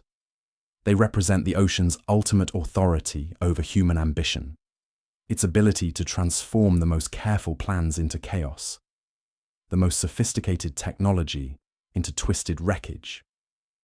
In these waters, where the Gulf Stream and Labrador Current create conditions that change from moment to moment, ships don't just sink. They become part of an ongoing dialogue between human courage and natural force that has been continuing for centuries. As the night deepens and our journey carries us toward waters where even the most experienced mariners fear to venture, we find ourselves approaching regions where the ocean's mysteries become so profound that they challenge our basic understanding of reality itself. These are the places where ships don't simply disappear. They seem to pass through doorways into realms that exist parallel to our own, carrying their crews into waters that no chart has ever mapped. The MV Orang Medan may or may not have existed in any physical sense, but her legend points towards something very real: the ocean's capacity to generate phenomena that science struggles to explain or even acknowledge. In the deep waters of the Pacific, where volcanic activity creates underwater mountains overnight, and tectonic forces reshape the seafloor in ways that make accurate mapping impossible, vessels encounter conditions that exist nowhere else on Earth. The Bermuda Triangle has become synonymous with maritime mystery in popular culture, but serious researchers focus on a different phenomenon: the way certain regions of ocean seem to accumulate unexplained incidents far beyond what statistical probability would suggest. These are not necessarily supernatural zones, but areas where unique combinations of geological, meteorological, and electromagnetic conditions create environments where normal navigation becomes unreliable and standard safety equipment fails without warning. The Sargasso Sea, that vast gyre of floating seaweed in the Atlantic, has trapped vessels for centuries in its slowly rotating currents. Ships that enter this region with failing engines or damaged steering find themselves caught in a natural prison where the wind patterns provide no escape, and the currents move too slowly to carry them to safety. Here, in water so clear that the bottom can be seen at depths of hundreds of feet, vessels have drifted for months while their crews slowly succumb to starvation and madness. Columbus wrote about the Sargasso Sea in his journals, describing waters so thick with vegetation that his crew believed they were approaching land, only to discover that the green expanse stretched to every horizon. Modern oceanographers understand the mechanisms that create and maintain this floating ecosystem, but they cannot fully explain why some vessels become trapped while others pass through without incident, or why rescue operations in the Sargasso often encounter difficulties that seem to go beyond normal maritime challenges. The Portuguese man-of-war, those beautiful and deadly creatures that drift through these waters like living jewels, have been known to swarm in numbers so vast that they create navigational hazards for small vessels. Their tentacles, stretching for meters beneath the surface, can disable boat engines and injure crew members who attempt to clear them from propellers or intake valves. But it's not just the physical danger they represent. It's the way they seem to appear without warning, transforming safe passage into treacherous water in the space of hours. Ships that have encountered massive swarms of these creatures report experiences that go beyond normal maritime hazards. Crews describe feeling disoriented, experiencing visual disturbances, and losing track of time while navigating through waters thick with the translucent bodies of Portuguese man-of-war. Some marine biologists suggest that the creature's electrical activity multiplied by thousands of individuals, might create electromagnetic fields capable of interfering with navigation equipment and even affecting human brain function.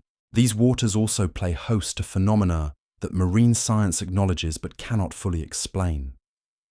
Bioluminescence, the ability of certain marine organisms to produce light through chemical reactions, can transform entire sections of ocean into glowing landscapes that seem more alien than earthly. Ships sailing through these areas report that their wakes leave trails of blue-green fire, that the water around their hulls seems to burn with cold flame, and that schools of fish create underwater lightning storms as they move through the phosphorescent plankton. Sailors who have experienced intense bioluminescence describe it as one of the most beautiful and unsettling phenomena in nature. The water becomes a living galaxy, with every movement creating new constellations of light that fade and reappear in patterns that seem almost intelligent. Some report feeling watched during these encounters, as if the ocean itself has become conscious and is observing their passage through its transformed waters. The psychological effects of such experiences can be profound. Crews who spend hours sailing through bioluminescent waters often report dreams that continue the experience, visions of underwater cities built from living light, or encounters with beings that seem to be made from the same phosphorescent energy that illuminates the sea. These dreams are remarkably consistent among different crew members, suggesting that the phenomenon affects human consciousness in ways that science is only beginning to understand. In the deepest parts of these mysterious waters, where the ocean floor drops away into trenches so profound that their bottom has never been mapped, creatures exist that seem to belong more to science fiction than marine biology. Giant squid, those legendary monsters of the deep, have been photographed and studied, but their behavior in their natural habitat remains largely unknown.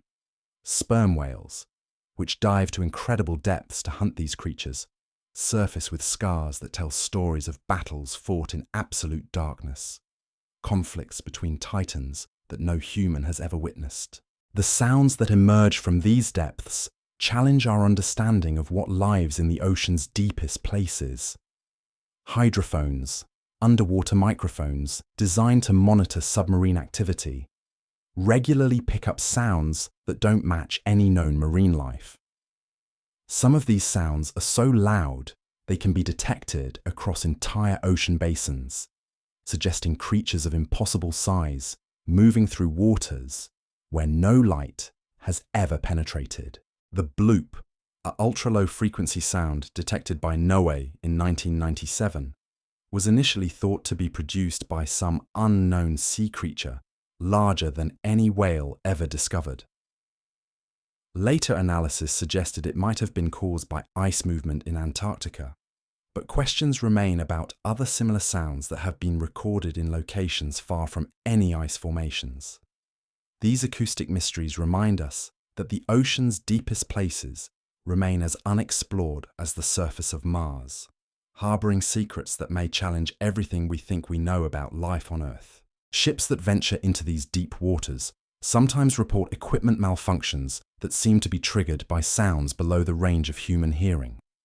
Sonar systems produce readings that show massive objects moving in water, too deep for any known marine life to survive. Navigation equipment provides coordinates that place vessels in locations that should be impossible according to their logged course and speed. These incidents are usually attributed to equipment failure or operator error, but their frequency in certain regions suggests that something about the deep ocean environment affects technology in ways that engineers don't fully understand. As our nocturnal voyage continues through waters where mystery and maritime history intertwine like currents in an endless sea, we find ourselves drawn to tales of vessels that have become legends, not because of how they sank, but because of how they refused to stay sunk. These are the ships that exist in the borderland between physical reality and collective imagination. Their stories passed down through generations of sailors who swear they have seen impossible things on the horizon. The legend of the Flying Dutchman may be the most famous ghost ship story in maritime folklore, but it represents only the most visible example of a phenomenon that appears in the maritime traditions of every culture that has ever sent vessels to sea. From the phantom ships of Celtic mythology to the spectral vessels described in Pacific Islander traditions, the idea of ships that continue sailing after death seems to be a universal human response to the ocean's power to swallow vessels and crews without trace. What makes these legends so persistent is not just their dramatic appeal, but the way they continue to accumulate new sightings and encounters that breathe fresh life into ancient stories. Modern mariners, equipped with cameras and sophisticated communication equipment, still report encounters with vessels that match descriptions from centuries-old accounts. These sightings occur most frequently in waters where significant maritime disasters have occurred, as if tragedy somehow creates a residual energy that continues to manifest long after the original events. The Queen Mary, now permanently moored in Long Beach, California, as a hotel and museum, provides an interesting example of how ships can acquire reputations for paranormal activity even when they remain physically intact. During her years of service as both luxury liner and troop transport, the Queen Mary was the scene of numerous deaths from natural causes, accidents, and wartime casualties. Today, her corridors and staterooms are reportedly home to spirits that staff and guests encounter regularly. Unlike the mysterious disappearances and unexplained phenomena we've explored in open waters, the Queen Mary's hauntings can be investigated and documented by researchers who have access to the ship's interior spaces.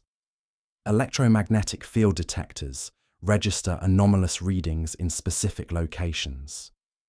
Temperature sensors record sudden drops that correspond to witness reports of ghostly encounters. Photographic equipment captures images that seem to show figures in period clothing moving through areas where no living person should be present. What makes the Queen Mary's phenomena so compelling is how they seem to reflect the ship's history. The areas with the most reported activity correspond to locations where deaths occurred during the vessel's operational years. The first-class pool, permanently drained but still accessible to visitors, is said to be haunted by children who drowned during the ship's luxury cruise years. The engine room, where several crew members died in accidents, continues to register the presence of workers who seem to be going about their duties decades after their deaths. The Queen Mary's permanent berth allows researchers to study ship-based paranormal phenomena in ways that are impossible with wrecks lying on the ocean floor. But their findings raise disturbing questions about what might be occurring aboard the thousands of vessels that rest in the ocean's depths, far from any human observation. If a ship that remains physically intact can harbour the spirits of those who died aboard her, what energies might be preserved in the countless wrecks that lie scattered across the seafloor? This question becomes particularly unsettling when we consider the scale of maritime tragedy that has occurred throughout human history. Every ocean contains the remains of vessels that went down with all hands, taking their crews into depths where no rescue was possible and no final words were ever heard. If consciousness can somehow survive physical death and attach itself to the vessels where life ended, then the ocean's depths may be populated by spiritual crews continuing voyages that ended decades or centuries ago. The implications extend beyond individual ghost ships to encompass entire fleets of spectral vessels. Naval battles like Jutland, where dozens of warships sank within hours of each other, might have created underwater graveyards where phantom crews continue to fight engagements that ended with their deaths. The massive convoy battles of World War II, where merchant vessels and their escorts went down in waters too deep for recovery, could have generated spiritual armadas that sail routes no living navigator will ever chart. Such speculation might seem like nothing more than maritime folklore elevated to cosmic proportions, but it reflects something profound about humanity's relationship with the sea. The ocean has always been a place where the boundary between life and death becomes thin, where survival depends on forces beyond human control, and where the final moments of consciousness often occur in circumstances so extreme that they might leave permanent impressions on the fabric of reality itself. Sailors who work waters where major maritime disasters have occurred report experiences that go beyond normal occupational hazards. They speak of nights when their radar screens show contacts that disappear when approached, when their radio equipment picks up transmissions in codes that haven't been used for decades, when the very atmosphere aboard their vessels becomes charged with a presence that seems to emanate from the water itself. These phenomena are most commonly reported during conditions that match those present during historical disasters. Fog banks that reduce visibility to zero, storms that create waves of unusual size and pattern, or calm seas that stretch to every horizon without the slightest indication of wind or current. It's as if certain combinations of weather and sea state create windows through which the past can briefly manifest in the present, allowing observers to witness echoes of events that occurred long before they were born. The ocean remembers everything, holding within its depths not just the physical remains of human ambition and tragedy, but the emotional and spiritual residue of every final moment, every last prayer, every desperate hope for rescue that never came.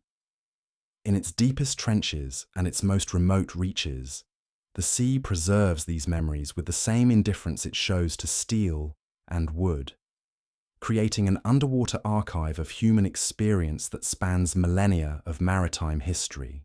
As our journey through the night carries us toward waters where dawn will eventually break, over waves that have witnessed centuries of human drama, we find ourselves changed by the stories we've encountered.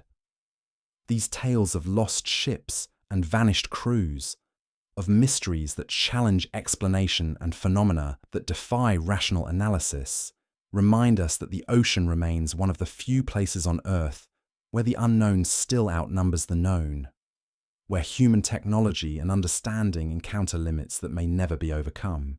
The ships we've visited tonight in the realm of imagination and memory continue their eternal vigil in waters too deep for sunlight, too remote for casual discovery, too profound for complete understanding. They rest now beyond the reach of storms and salvage operations, their hulls serving as monuments to the eternal dialogue between human ambition and oceanic power. Their crews transformed into legends that will outlive the metal and wood that once carried them across the surface of an indifferent sea. In the warm waters of the Caribbean, where trade winds once filled the sails of Spanish treasure galleons and pirates prowled among coral reefs that could tear a ship's hull to splinters, lies a vessel whose fate intertwines maritime mystery with political intrigue. The SS Marine Sulphur Queen departed Beaumont, Texas on February 2, 1963, carrying a cargo of molten sulphur in heated tanks that maintained the substance at temperatures exceeding 270 degrees Fahrenheit. Her destination was Norfolk, Virginia, but she would never complete that journey. The Marine Sulphur Queen was a converted World War II tanker, her holds modified to carry liquid sulphur for industrial purposes. The conversion process had required extensive modifications to her structure, including the installation of heating systems to keep the sulphur in its molten state throughout the voyage. These alterations created a vessel that was both economically valuable and inherently dangerous, carrying cargo that could solidify into an immovable mass if the heating systems failed, or explode into toxic clouds if exposed to water through hull damage. On February 4th, the ship's radio operator transmitted a routine position report indicating that the vessel was proceeding normally through calm seas, approximately 230 miles southeast of New Orleans. The transmission was brief and professional, giving no indication of mechanical problems or crew concerns. It would prove to be the last communication ever received from anyone aboard the Marine Sulphur Queen. When the vessel failed to arrive at her scheduled destination, search operations began immediately. The Coast Guard deployed aircraft and vessels to scour thousands of square miles of Gulf waters, looking for any sign of the missing tanker. What they found was both more and less than they had expected, a scattered debris field that told a story of sudden, catastrophic destruction, but no survivors, no bodies, and no clear explanation for what had caused the disaster. The debris recovered from the Gulf waters painted a picture of violence that seemed inconsistent with any normal maritime accident. Life preservers were found torn and shredded, as if they had been subjected to forces far beyond what storm waves or collision could produce. Pieces of the ship's superstructure showed evidence of extreme heat damage, but in patterns that didn't match fire or explosion. Most puzzling of all, fragments of the ship's steel hull were discovered bent and twisted into configurations that marine engineers struggled to explain through any known mechanism of structural failure. The official investigation concluded that the Marine Sulphur Queen had suffered a catastrophic structural failure, possibly caused by metal fatigue in the areas where her hull had been modified to accommodate the sulfur cargo. But this explanation satisfied few maritime experts who examined the evidence. The recovered debris suggested forces far more violent than simple structural collapse, while the complete absence of survivors from a crew of 39 experienced mariners raised questions about how quickly the disaster had unfolded. More disturbing were reports from other vessels that had been operating in the same general area during the time of the Marine Sulphur Queen's disappearance. Several captains reported unusual radio interference, compass readings that fluctuated wildly, and electronic equipment that malfunctioned without apparent cause. One merchant vessel reported encountering a region of water where their engines began overheating despite normal operating conditions, forcing them to reduce speed until they had cleared the area. The Gulf of Mexico itself seemed to remember the Marine Sulphur Queen's violent end. Commercial fishermen working the waters where she had vanished reported catches that were unusually sparse for months after the disaster, as if something had disturbed the marine ecosystem in ways that extended far beyond the physical presence of wreckage on the seafloor. Shrimp boats that had worked these waters for generations suddenly found their nets coming up empty, their sonar equipment detecting anomalous readings that suggested large objects moving through water too shallow for any vessel to navigate safely. Local pilots who flew regular routes over the Gulf began reporting strange phenomena in the area where the Marine Sulphur Queen had met her fate. They described seeing lights beneath the water's surface that moved in patterns too regular to be natural, but too erratic to be caused by human activity. Some claimed to have photographed these underwater illuminations, but the images always showed nothing more than reflections or camera artifacts when developed and examined by experts. The sulfur cargo that the Marine Sulphur Queen had been carrying added another dimension to the mystery. When heated to its transported temperature, sulfur becomes a liquid that can cause severe burns on contact with human skin and produces toxic vapors if released into the atmosphere. If the ship's cargo tanks had ruptured during whatever disaster befell her, they would have released thousands of tons of molten sulfur into the Gulf waters, creating environmental damage that should have been visible for years afterward. Yet no evidence of sulfur contamination was ever detected in the areas where the ship was believed to have sunk. Water samples taken from throughout the debris field showed normal chemical composition. Marine life in the region showed no signs of chemical poisoning, and coastal areas that should have received contaminated water carried by Gulf currents remained unaffected. It was as if the Marine Sulphur Queen's cargo had vanished as completely as her crew, leaving behind no trace of the dangerous substance that had filled her holds. The families of the 39 crew members who vanished with the Marine Sulphur Queen were left with questions that official investigations could never answer. How could a ship carrying such dangerous cargo disappear so completely that not even chemical traces remained? What forces could have torn apart a steel vessel with such violence that her debris was scattered across miles of ocean floor? And why had no distress signal been transmitted if the crew had time to deploy life preservers that were later found destroyed in the debris field? Some family members reported dreams and visions that seemed to offer glimpses of their loved ones' final moments. These experiences were remarkably consistent, describing scenes of sudden, overwhelming heat and light that seemed to come from the water itself rather than from any source aboard the ship. The dreamers spoke of crew members who appeared to be fleeing not just a sinking vessel, but something that pursued them from beneath the waves, something that transformed the familiar Gulf waters into an environment hostile to human life. Maritime psychologists who studied these accounts suggested they might represent the family's unconscious processing of a tragedy too sudden and violent for normal grief responses. But the families themselves remained convinced that their dreams were somehow connected to the actual events that had claimed their loved ones. Windows into final moments that no official investigation would ever reconstruct. The Marine Sulphur Queen's fate became a cautionary tale about the dangers of converting military vessels for civilian use without fully understanding the stresses that commercial operations might place on aging hulls and modified structures.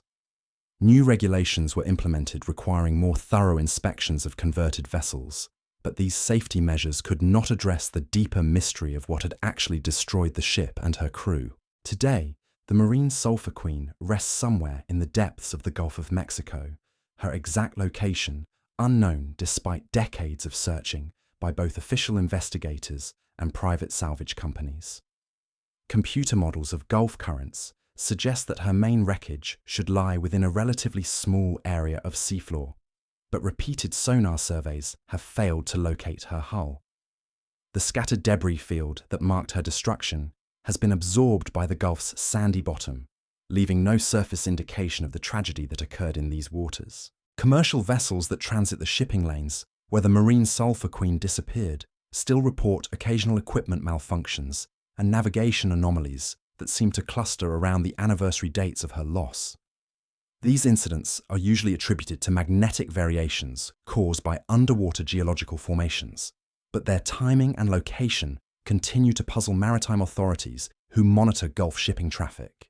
The mystery of the Marine Sulphur Queen reminds us that even in the modern era of satellite communication and GPS navigation, the ocean retains its capacity to swallow vessels and crews so completely that only questions remain. Her loss demonstrated that danger can lurk not just in remote waters or extreme weather conditions, but in the routine operation of vessels carrying cargoes that transform familiar ships into floating hazards capable of destruction beyond normal maritime experience. As we drift deeper into the night, following currents that carry whispers from every corner of the world's oceans, our journey takes us to waters where the boundary between natural phenomenon and inexplicable mystery becomes increasingly difficult to distinguish. These are the regions where ships encounter conditions that exist nowhere else on Earth, where the normal rules of navigation and seamanship prove inadequate to ensure safe passage. The Sunda Strait, that narrow passage between Java and Sumatra where the Indian Ocean meets the Java Sea, has witnessed maritime disasters that challenge our understanding of how quickly natural forces can transform familiar waters into death traps. Here, volcanic activity beneath the seafloor can create conditions that appear calm on the surface while hiding dangers that no amount of experience or technology can predict or prevent. The passenger ferry Tampomas II learned this cruel lesson on January 27, 1981, when she caught fire while transiting these waters with over 1,400 passengers and crew aboard. What should have been a routine inter-island voyage became a floating inferno that demonstrated how quickly disaster can overtake even the most carefully planned journey. The ship's wooden superstructure, combined with inadequate fire suppression systems, created conditions where flames spread faster than evacuation procedures could be implemented. But it was not just the fire itself that made the Tampomas and Seku's fate so tragic. It was the way the disaster unfolded in waters where rescue should have been readily available. The Sunda Strait is one of the world's busiest shipping channels, with vessels passing through hourly during daylight hours. Yet when the ferry's passengers began jumping into the sea to escape the flames, they found themselves in water that seemed to resist all attempts at rescue. Survivors who were eventually pulled from the water described conditions that defied explanation. The sea around the burning ferry appeared to be moving in patterns that had nothing to do with normal tidal currents or wind-driven waves. Debris from the ship, instead of drifting away from the vessel as would be expected, seemed to be drawn back toward the flames, creating a deadly obstacle course for passengers attempting to swim to safety. Rescue vessels that responded to the disaster reported navigation difficulties that went beyond the normal challenges of approaching a burning ship. Compass readings fluctuated wildly, making it difficult to maintain course toward the ferry. Electronic equipment malfunctioned without warning, forcing rescue crews to rely on visual navigation in waters obscured by smoke and steam.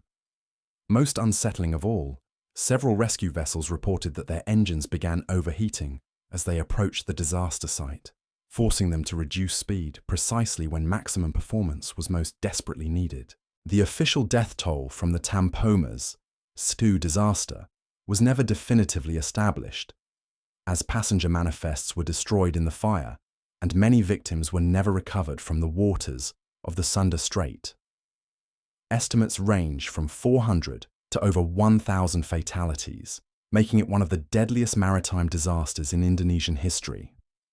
But the true scope of the tragedy may never be known, as many passengers were travelling without proper documentation, and their disappearance was noticed only by families who waited in vain for loved ones who would never complete their journey. What haunts investigators who studied the Tampoma's II disaster is not just the scale of the loss, but the way natural forces seem to conspire against rescue efforts. The Sunda Strait's unique oceanographic conditions, created by the interaction of different water masses and the underlying volcanic geology, appear to create localized phenomena that trapped debris and made survival nearly impossible for passengers who had escaped the burning ferry. Indonesian maritime authorities who investigated the disaster found evidence of underwater geological activity that coincided with the timing of the fire. Seismic monitoring stations recorded unusual vibrations from the seafloor in the hours before and after the ferry caught fire, suggesting that volcanic forces beneath the strait were more active than normal. Some investigators theorize that these underground disturbances might have affected surface conditions in ways that complicated rescue operations. Local fishermen, familiar with the Sunda Strait's moods, speak of the water's unpredictable nature, describing regions where currents can change direction without warning, and where the sea itself seems to possess a malevolent intelligence. They tell stories of fishing boats that have encountered areas of water so hot it damages paint and melts fishing nets, zones where electronic equipment fails and compass needles spin without finding magnetic north. These phenomena are usually attributed to underwater volcanic activity, which is common throughout the Indonesian archipelago. The region sits astride the Pacific Ring of Fire, where tectonic plates meet in constant geological tension. Underwater vents can release superheated water and toxic gases without warning, creating hazardous conditions that appear and disappear with no surface indication of their presence. But experienced mariners who work these waters describe encounters that go beyond normal volcanic activity. They report seeing lights beneath the surface that pulse in rhythms too regular to be natural, hearing sounds that seem to come from the depths themselves, and experiencing equipment failures that follow patterns too consistent to be random. These accounts are dismissed by marine scientists as folklore and superstition, but they persist among those who spend their lives navigating waters where the Earth's internal fires burn close to the surface. The Tampoma's II's burned hull eventually sank in the deep waters of the Sunda Strait, carrying with her not just the physical evidence of the disaster, but the final moments of hundreds of passengers who had trusted their lives to the sea. Their voices joined the countless others who have vanished in these waters, adding their stories to an underwater archive of human tragedy that spans centuries of maritime history. Today, ferries still transit the Sunda Strait carrying passengers between Indonesia's many islands, their routes carefully planned to avoid known hazards, and their safety equipment upgraded to prevent tragedies like the Tampoma's II. But the waters themselves remain as unpredictable as they were on that January morning in 1981, subject to forces that operate according to geological time rather than human schedules. The memory of the Tampoma's II serves as a reminder that maritime safety depends not just on proper equipment and trained crews, but on respecting the ocean's capacity to transform familiar waters into alien environments where normal rules no longer apply. In regions where volcanic forces shape the seafloor and invisible currents follow patterns known only to the Earth itself, every voyage becomes an act of faith that the sea will permit safe passage through waters that belong more to the planet's molten core than to the surface world where humans dare to travel. As our nocturnal voyage carries us toward dawn and the completion of our journey through the ocean's deepest mysteries, we find ourselves in waters where the stories we've encountered tonight converge into a single, overwhelming truth. The sea remembers everything. Every vessel that has ever crossed its surface, every crew that has ever trusted their lives to its currents, every passenger who has ever watched a coastline disappear beyond the horizon has become part of an ongoing narrative that spans millennia of human interaction with forces beyond our complete understanding or control. The wrecks we've visited in imagination rest now in eternal silence, their hulls transformed into artificial reefs, where marine life continues the cycles of birth and death that have characterized the ocean since long before humans first ventured beyond sight of land. In their flooded corridors and collapsed compartments, new forms of life make their homes, creating ecosystems that depend on human tragedy for their foundation. The steel and wood that once carried dreams and ambitions across the world's waters now provide shelter for creatures that know nothing of the hopes and fears that once animated these vessels. But it is not just physical transformation that occurs in the ocean's depths. The stories we've explored tonight suggest that something more profound happens when human consciousness encounters the sea's ultimate authority. In those final moments when ships succumb to forces beyond their builder's imagination, when crews face the reality that their technology and experience cannot save them from the ocean's indifference, something essential about the human experience becomes preserved in the water itself. This preservation manifests in ways that challenge our understanding of how consciousness relates to physical reality. The ghost ships reported by generations of mariners, the voices heard on calm nights from the direction of known wreck sites, the lights that move beneath the surface with apparent purpose and intelligence. These phenomena may represent more than folklore or wishful thinking. They might be evidence that the ocean serves as a kind of vast memory bank, storing not just the physical remains of human ambition, but the emotional and spiritual energy that was released when that ambition met its match in the indifferent power of the sea. The consistency of these reports across different cultures, different eras, and different oceans suggests that something genuine underlies the legends.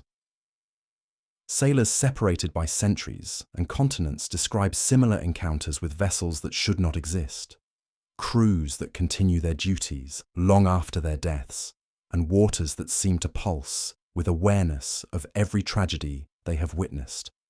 These accounts persist not because they represent primitive superstition, but because they capture something true about the relationship between human consciousness and the natural world. Modern science struggles to address such phenomena because they exist at the intersection of physics and metaphysics, in realms where measurement becomes difficult and replication impossible. Yet the experiences continue to accumulate, adding new chapters to an ancient dialogue between those who go to sea and the forces they encounter there.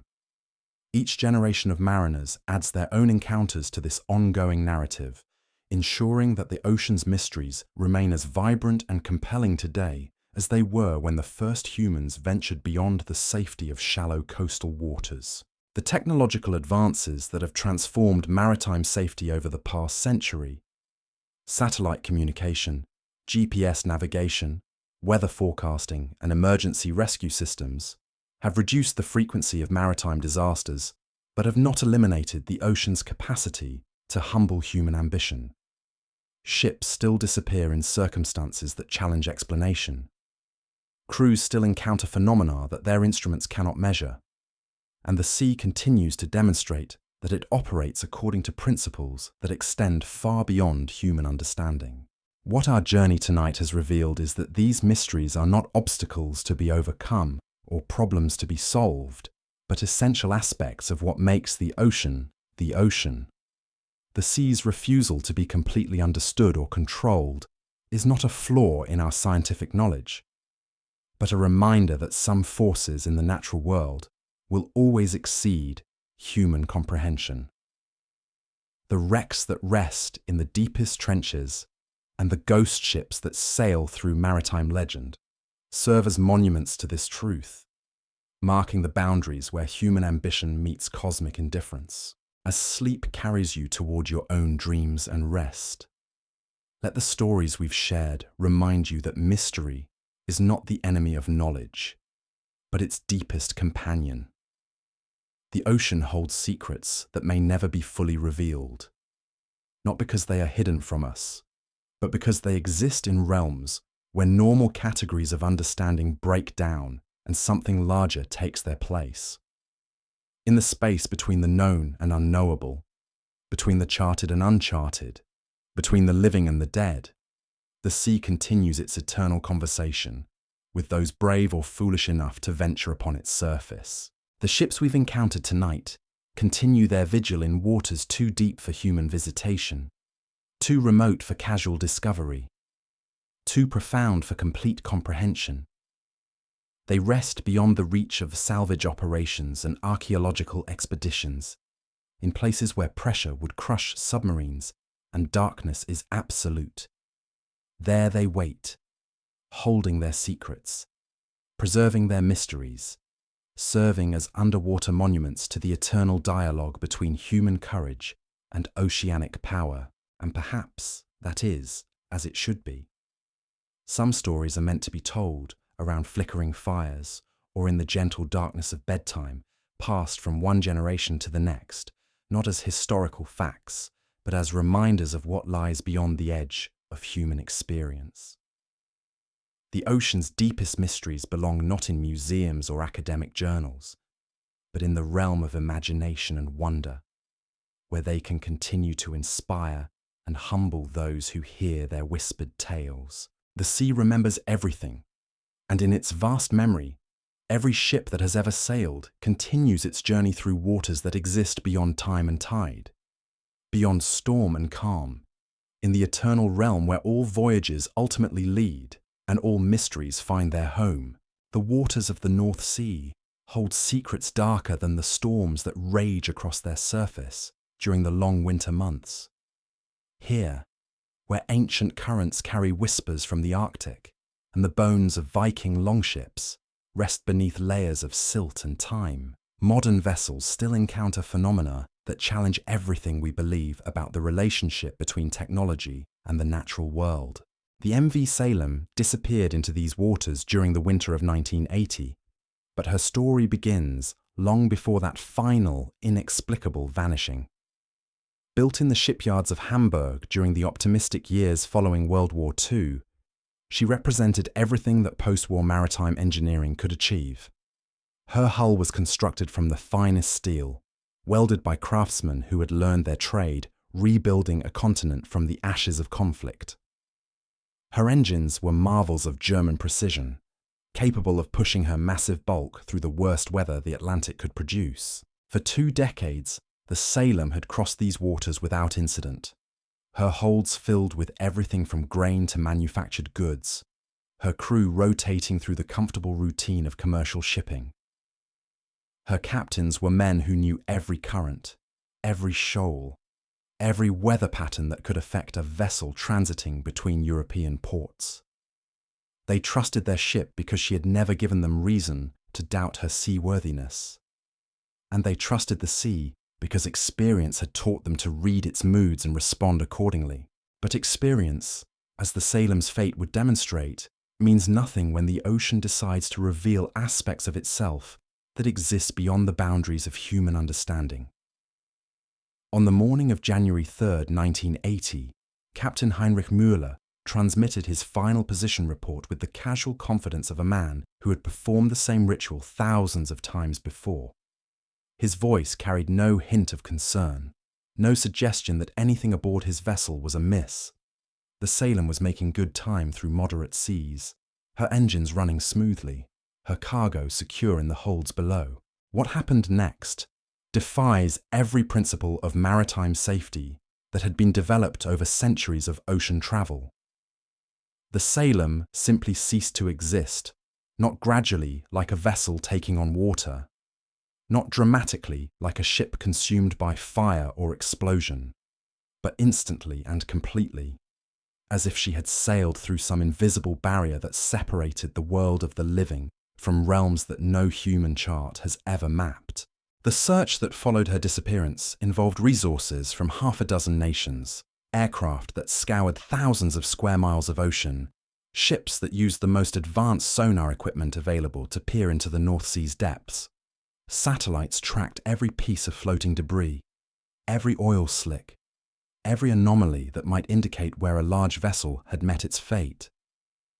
The search continued for months, expanding to cover areas far beyond where the Salem could possibly have drifted, driven by the desperate hope that somewhere in those cold waters lay evidence that would explain what had happened to 37 human beings and the ship that had carried them. Nothing was ever found. No lifeboats, no life preservers, no fragments of hull plating or superstructure. The Salem had vanished as completely as if she had never been built, leaving behind only scheduled arrival times that would never be met, and families who would spend the rest of their lives wondering what had become of fathers, brothers, and sons who had simply sailed into oblivion. But the sea, as we have learned throughout our nocturnal journey, rarely allows such complete disappearances to pass without leaving some trace of their occurrence. In the months following the Salem's vanishing, other vessels transiting the same shipping lanes began reporting experiences that suggested something profound had changed in the character of these waters.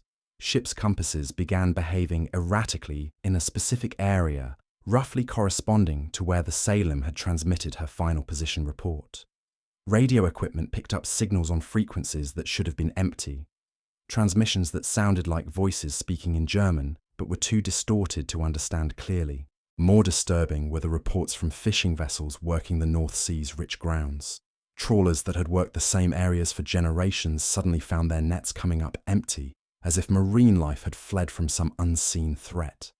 Others reported catches that included objects that should not have been present in the water, pieces of metal that showed no signs of corrosion, despite having obviously been submerged, fragments of glass that remained perfectly clear after months or years in salt water. And most unsettling of all, personal items like watches and jewellery that appeared to be of recent manufacture, but showed signs of having been underwater for far longer than the Salem's disappearance could account for. These anomalies clustered around a specific coordinate that fishing captains began to avoid, not because of any official warning or navigational hazard, but because their crews refused to work waters that felt fundamentally wrong. Experienced fishermen who had spent their entire lives reading the sea's moods described entering a zone where the water itself seemed different, heavier somehow, as if it carried within it a weight that went beyond simple salinity or temperature. Electronic equipment malfunctioned in predictable patterns, always failing at the same coordinates, always recovering function once vessels had moved beyond the boundaries of what crews began to call the dead zone. Oceanographers who studied these reports could find no physical explanation for the phenomena being described. Water samples taken from the affected area showed normal chemical composition. Temperature readings were consistent with surrounding waters. Current measurements revealed nothing unusual about the movement of water masses through the region. Yet the reports continued to accumulate, adding weight to the growing conviction among North Sea mariners that something had fundamentally changed in these waters since the Salem's disappearance. The most unsettling accounts came from vessels that had encountered what appeared to be another ship in the area where the Salem had vanished. These sightings always occurred during conditions of poor visibility, when fog or storms reduced the ability to make clear visual contact with other vessels. Radar operators would detect a large contact moving through the water at speeds consistent with a merchant vessel, but attempts to establish radio communication would meet with silence. Ships that altered course to investigate would find empty water when they reached the coordinates where the contact had been detected. But it was not just the absence of physical evidence that made these encounters so disturbing. Crews who had experienced them described a profound sense of unease that seemed to emanate from the water itself, a feeling that they were being observed by something that remained just beyond the reach of their senses. Some reported hearing sounds that seemed to come from beneath the waves, not the familiar noises of marine life or underwater geological activity, but something that sounded almost like machinery operating in the depths, engines turning over in waters too deep for any vessel to navigate. These experiences accumulated over months and years, creating a body of testimony that was impossible to dismiss, yet equally impossible to explain through conventional maritime science. The North Sea, one of the most thoroughly mapped and regularly travelled bodies of water on Earth, had apparently developed characteristics that existed outside normal understanding of oceanic behaviour. Ships that had transited these waters safely for decades suddenly found themselves equipped with instruments that couldn't be trusted, and navigation systems that provided readings that contradicted both visual observation and dead reckoning calculations. The Salem's disappearance had somehow created a wound in the fabric of reality itself, a place where the normal rules that governed the interaction between human technology and natural forces no longer applied with predictable results. Vessels entering this zone found themselves in an environment where compass readings could not be trusted, where radio communications might reach destinations they were never intended for, and where the very water seemed to possess a memory of tragedy that affected everything that came into contact with it. Maritime authorities struggled to address reports that challenged fundamental assumptions about how the ocean behaves and how ships interact with their environment. Official investigations focused on mechanical explanations for equipment failures and psychological factors that might account for crew experiences. But these rational approaches could not address the consistency of reports from independent sources or the way phenomena clustered around specific coordinates with mathematical precision. The families of the Salem's crew found themselves caught between grief and bewilderment, mourning loved ones whose fate remained completely unknown, while struggling to understand how a modern merchant vessel could simply vanish without leaving behind any evidence of its destruction. Some reported dreams that seemed to offer glimpses into the ship's final moments, visions of crew members going about their normal duties in an environment that had somehow become disconnected from the physical world they had known. These dreams shared common elements that were disturbing in their consistency. The dreamers described seeing the Salem sailing through waters that looked normal on the surface, but felt wrong in ways that couldn't be articulated. The ship's crew appeared to be unaware that anything had changed, continuing their watches and maintenance routines as if the vessel was still making its scheduled passage to port.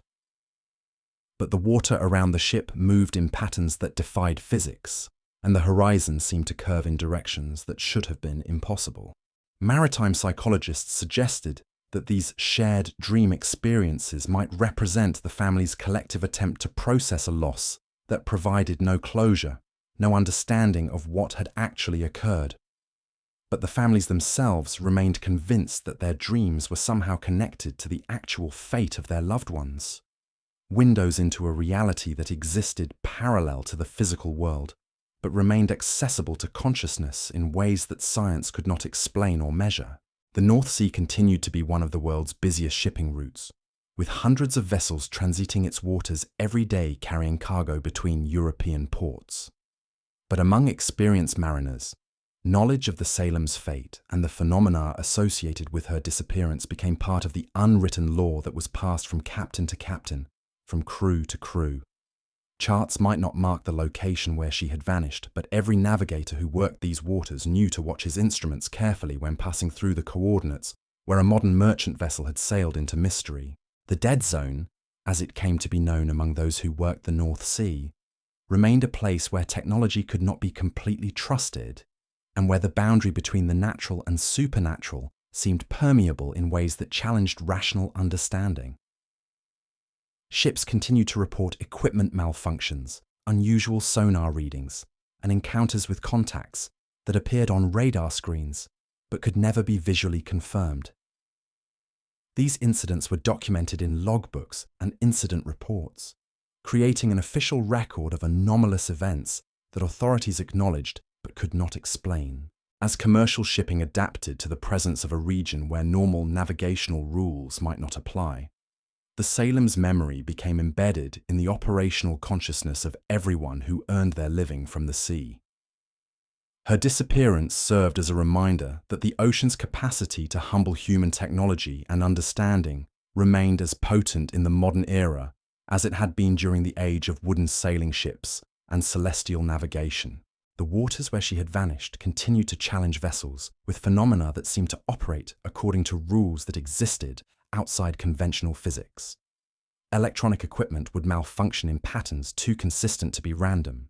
Compass readings would fluctuate in ways that suggested the presence of magnetic anomalies that could not be detected by any instrument designed to measure such things. And crews would report experiences that could not be adequately described in the language available to describe normal maritime encounters. In the depths of the North Sea, where pressure creates an environment more hostile than outer space and darkness is absolute, something may rest that was once the MV Salem. Her hull might lie among the rocky bottom, compressed by decades of tidal pressure, her cargo holds filled with sediment that has accumulated over years of current-driven deposition. Or perhaps she exists in some other state entirely, sailing forever through waters that exist in the spaces between what science can measure and what human consciousness can perceive. The ocean holds all possibilities equally, making no distinction between the explainable and inexplicable, the documented and legendary. In its depths, the Salem continues her voyage through waters that no living navigator will ever chart, carrying her crew of 37 souls through currents that flow beyond the boundaries of time and space, in the eternal realm where all mysteries find their home and all questions wait patiently for answers that may never come. The Mediterranean, that ancient cradle of civilization where Phoenician traders once carried purple dye, and Roman galleys enforced imperial will across wine-dark waters, conceals beneath its sun-warmed surface mysteries that predate written history. Here, in depths that have witnessed the rise and fall of empires, lie vessels whose origins stretch back to the very dawn of maritime adventure, their stories preserved in layers of sediment that chronicle humanity's earliest attempts to master the sea. Among these ancient wrecks, none captures the imagination quite like the Antikythera ship, discovered by sponge divers off the Greek coast in 1900. What they found in those clear Mediterranean waters challenged everything that archaeologists thought they knew about the technological capabilities of ancient civilizations. The ship herself was remarkable enough, a large merchant vessel from the 1st century BCE, that had been carrying luxury goods between Greek ports when she met her fate on the rocky shores of Antikythera Island. But it was her cargo that transformed our understanding of ancient science and engineering. Among the marble statues, bronze sculptures, and amphorae filled with wine lay a device so sophisticated that its discovery rewrote the history of human technological achievement. The Antikythera mechanism, as it came to be known, was a bronze clockwork computer capable of calculating the positions of celestial bodies with accuracy that wouldn't be matched again until the Renaissance. The device consisted of at least 37 meshing bronze gears, precisely calibrated to track the movements of the sun, moon, and planets through their complex orbital patterns. It could predict eclipses, calculate the timing of Olympic Games, and provide navigational information that would have made its owner the master of any voyage. The craftsmanship required to create such an instrument spoke of a level of technological sophistication that historians had never suspected existed in the ancient world. Yet here lay the mystery that has haunted researchers since the mechanism's discovery. If ancient Greek craftsmen possessed the knowledge and skill to create such sophisticated devices, why did similar technology not appear again for over 1,000 years? What happened to the knowledge that made the Antikythera mechanism possible? And why did human technological development seem to stagnate for centuries after reaching such remarkable heights? The ship that carried this miraculous device to the bottom of the Mediterranean tells its own story of ancient maritime capabilities that exceeded modern expectations. Her hull construction showed evidence of advanced shipbuilding techniques, with joints sealed using methods that created watertight seals capable of withstanding the stresses of long ocean voyages. Her cargo holds were designed with sophisticated ventilation systems that prevented spoilage during extended trading expeditions, and her ballast stones showed evidence of having been selected from quarries across the ancient world. suggesting trade networks of remarkable extent and complexity. More intriguing still were the personal possessions found among the wreckage, items that suggested the ship's passengers included individuals of extraordinary education and refinement. Scrolls preserved in sealed containers contained texts on mathematics, astronomy, and natural philosophy that demonstrated knowledge far more advanced than what survived in later classical sources. These documents, written in Greek and Latin scripts that showed regional variations suggesting wide geographic origins, painted a picture of intellectual exchange between ancient centers of learning that rivaled modern academic networks in their scope and sophistication. The Antikythera ship had been carrying more than trade goods. She had been transporting the accumulated knowledge of the ancient world, the intellectual treasures that represented centuries of human inquiry into the nature of reality itself. When she sank in those Mediterranean waters, she took with her not just bronze and marble, but the seeds of scientific revolution that might have transformed human civilization a millennium earlier than actually occurred.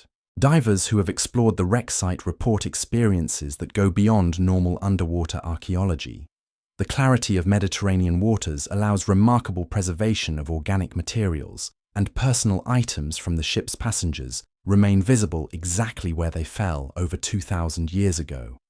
Writing tablets still show traces of calculations and astronomical observations, their wax surfaces protected by the ship's bronze fittings from the corrosive effects of salt water. Musical instruments, their wood darkened but still intact, rest beside scientific instruments whose purpose modern researchers are still attempting to understand.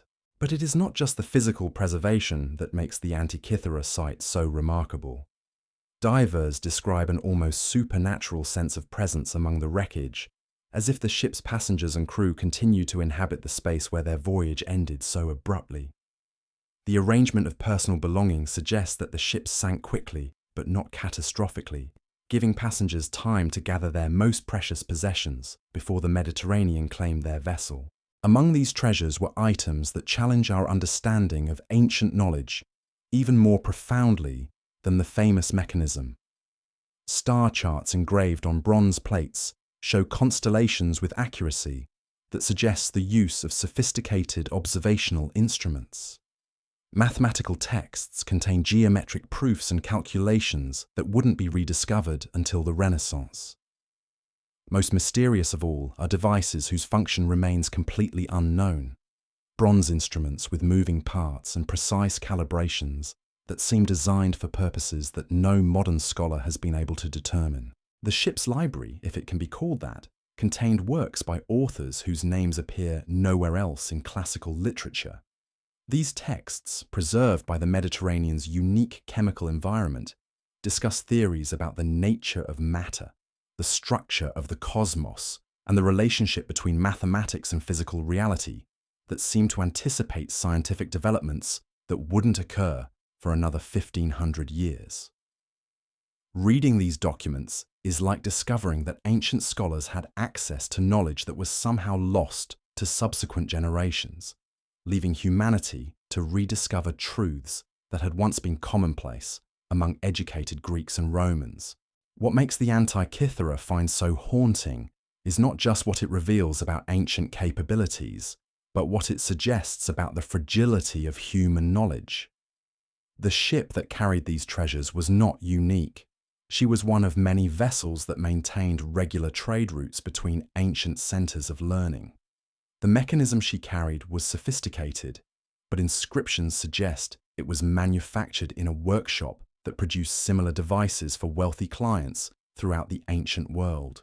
This raises disturbing questions about how much knowledge was lost when the ancient world collapsed into the chaos that followed the fall of Rome.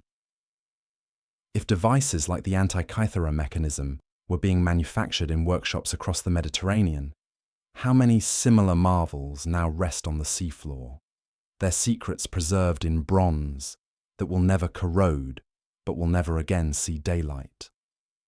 How many libraries full of scientific and philosophical texts lie scattered across the bottom of the ancient world's busiest shipping routes, their knowledge waiting for divers who may never find them. The Mediterranean itself seems to remember the ancient world more clearly than the civilizations that succeeded it. Fishermen working these waters report bringing up bronze objects in their nets that show the same sophisticated manufacturing techniques found in the Antikythera mechanism. Fragments of inscribed metal, pieces of precision-engineered devices, and sections of texts that appear to be scientific or mathematical in nature surface regularly, only to be dismissed as curiosities or sold to private collectors who have no understanding of their potential historical significance. Local museums around the Mediterranean contain collections of such artifacts, usually catalogued simply as bronze objects of unknown purpose or ancient mechanical fragments. Few have been subjected to the kind of detailed analysis that revealed the true nature of the Antikythera mechanism, and fewer still have been examined by scholars with the expertise necessary to understand their function and significance. The result is a scattered treasure trove of ancient knowledge that remains as hidden from modern understanding as if it still rested on the sea floor. The ancient ship continues to yield secrets to patient archaeologists who return each year to carefully excavate new sections of the wreck site. Each diving season reveals new artifacts, new texts, and new mysteries that challenge our assumptions about the capabilities of classical civilization. But for every answer these discoveries provide, they raise a dozen new questions about what else might be waiting in the depths of the Mediterranean, preserved by salt water and time in conditions that allow organic materials to survive for millennia. Perhaps most intriguingly, analysis of the ship's bronze fittings has revealed manufacturing techniques that appear to involve the use of precision tools, whose design principles wouldn't be understood again until the Industrial Revolution. The bronze gears of the mechanism show evidence of having been cut using methods that produced tolerances measurable in fractions of millimeters. Accuracy that required not just skilled craftsmanship, but sophisticated understanding of metallurgy and mechanical engineering. This level of technological sophistication suggests that the ancient world possessed capabilities that were lost so completely that their very existence was forgotten. The dark ages that followed the collapse of classical civilization may have been darker than anyone realized, representing not just a temporary setback in human progress, but the loss of knowledge and techniques that had taken centuries to develop and perfect. The Antikythera ship rests now in waters that have become a pilgrimage site for those fascinated by the mysteries of ancient technology. Her broken hull serves as a monument to human ingenuity and a reminder of how easily such ingenuity can be lost to the indifference of time and tide. In her scattered cargo, we glimpse a world where science and philosophy flourished at levels that challenge everything we thought we knew about the intellectual capabilities of our ancestors. The Mediterranean holds these secrets with the patience of geological time, preserving in its depths not just the physical remains of ancient vessels, but the intellectual treasures they carried. Each wreck site represents a library that was closed not by human decision, but by the random action of wind and wave, creating underwater archives that wait for scholars brave enough to dive into the past and retrieve knowledge that was thought lost forever. In the warm currents that have carried the dreams and ambitions of countless civilizations across the Mediterranean's ancient waters, the Antikythera ship continues her eternal voyage through depths where bronze never corrodes, and knowledge waits patiently for rediscovery. Her cargo of mechanical marvels and intellectual treasures rests beyond the reach of those who would dismiss ancient achievements, in the eternal realm where human ingenuity transcends the limitations of any single age, and reminds us that the capacity for wonder and discovery has been humanity's greatest treasure since we first dared to venture beyond sight of familiar shores.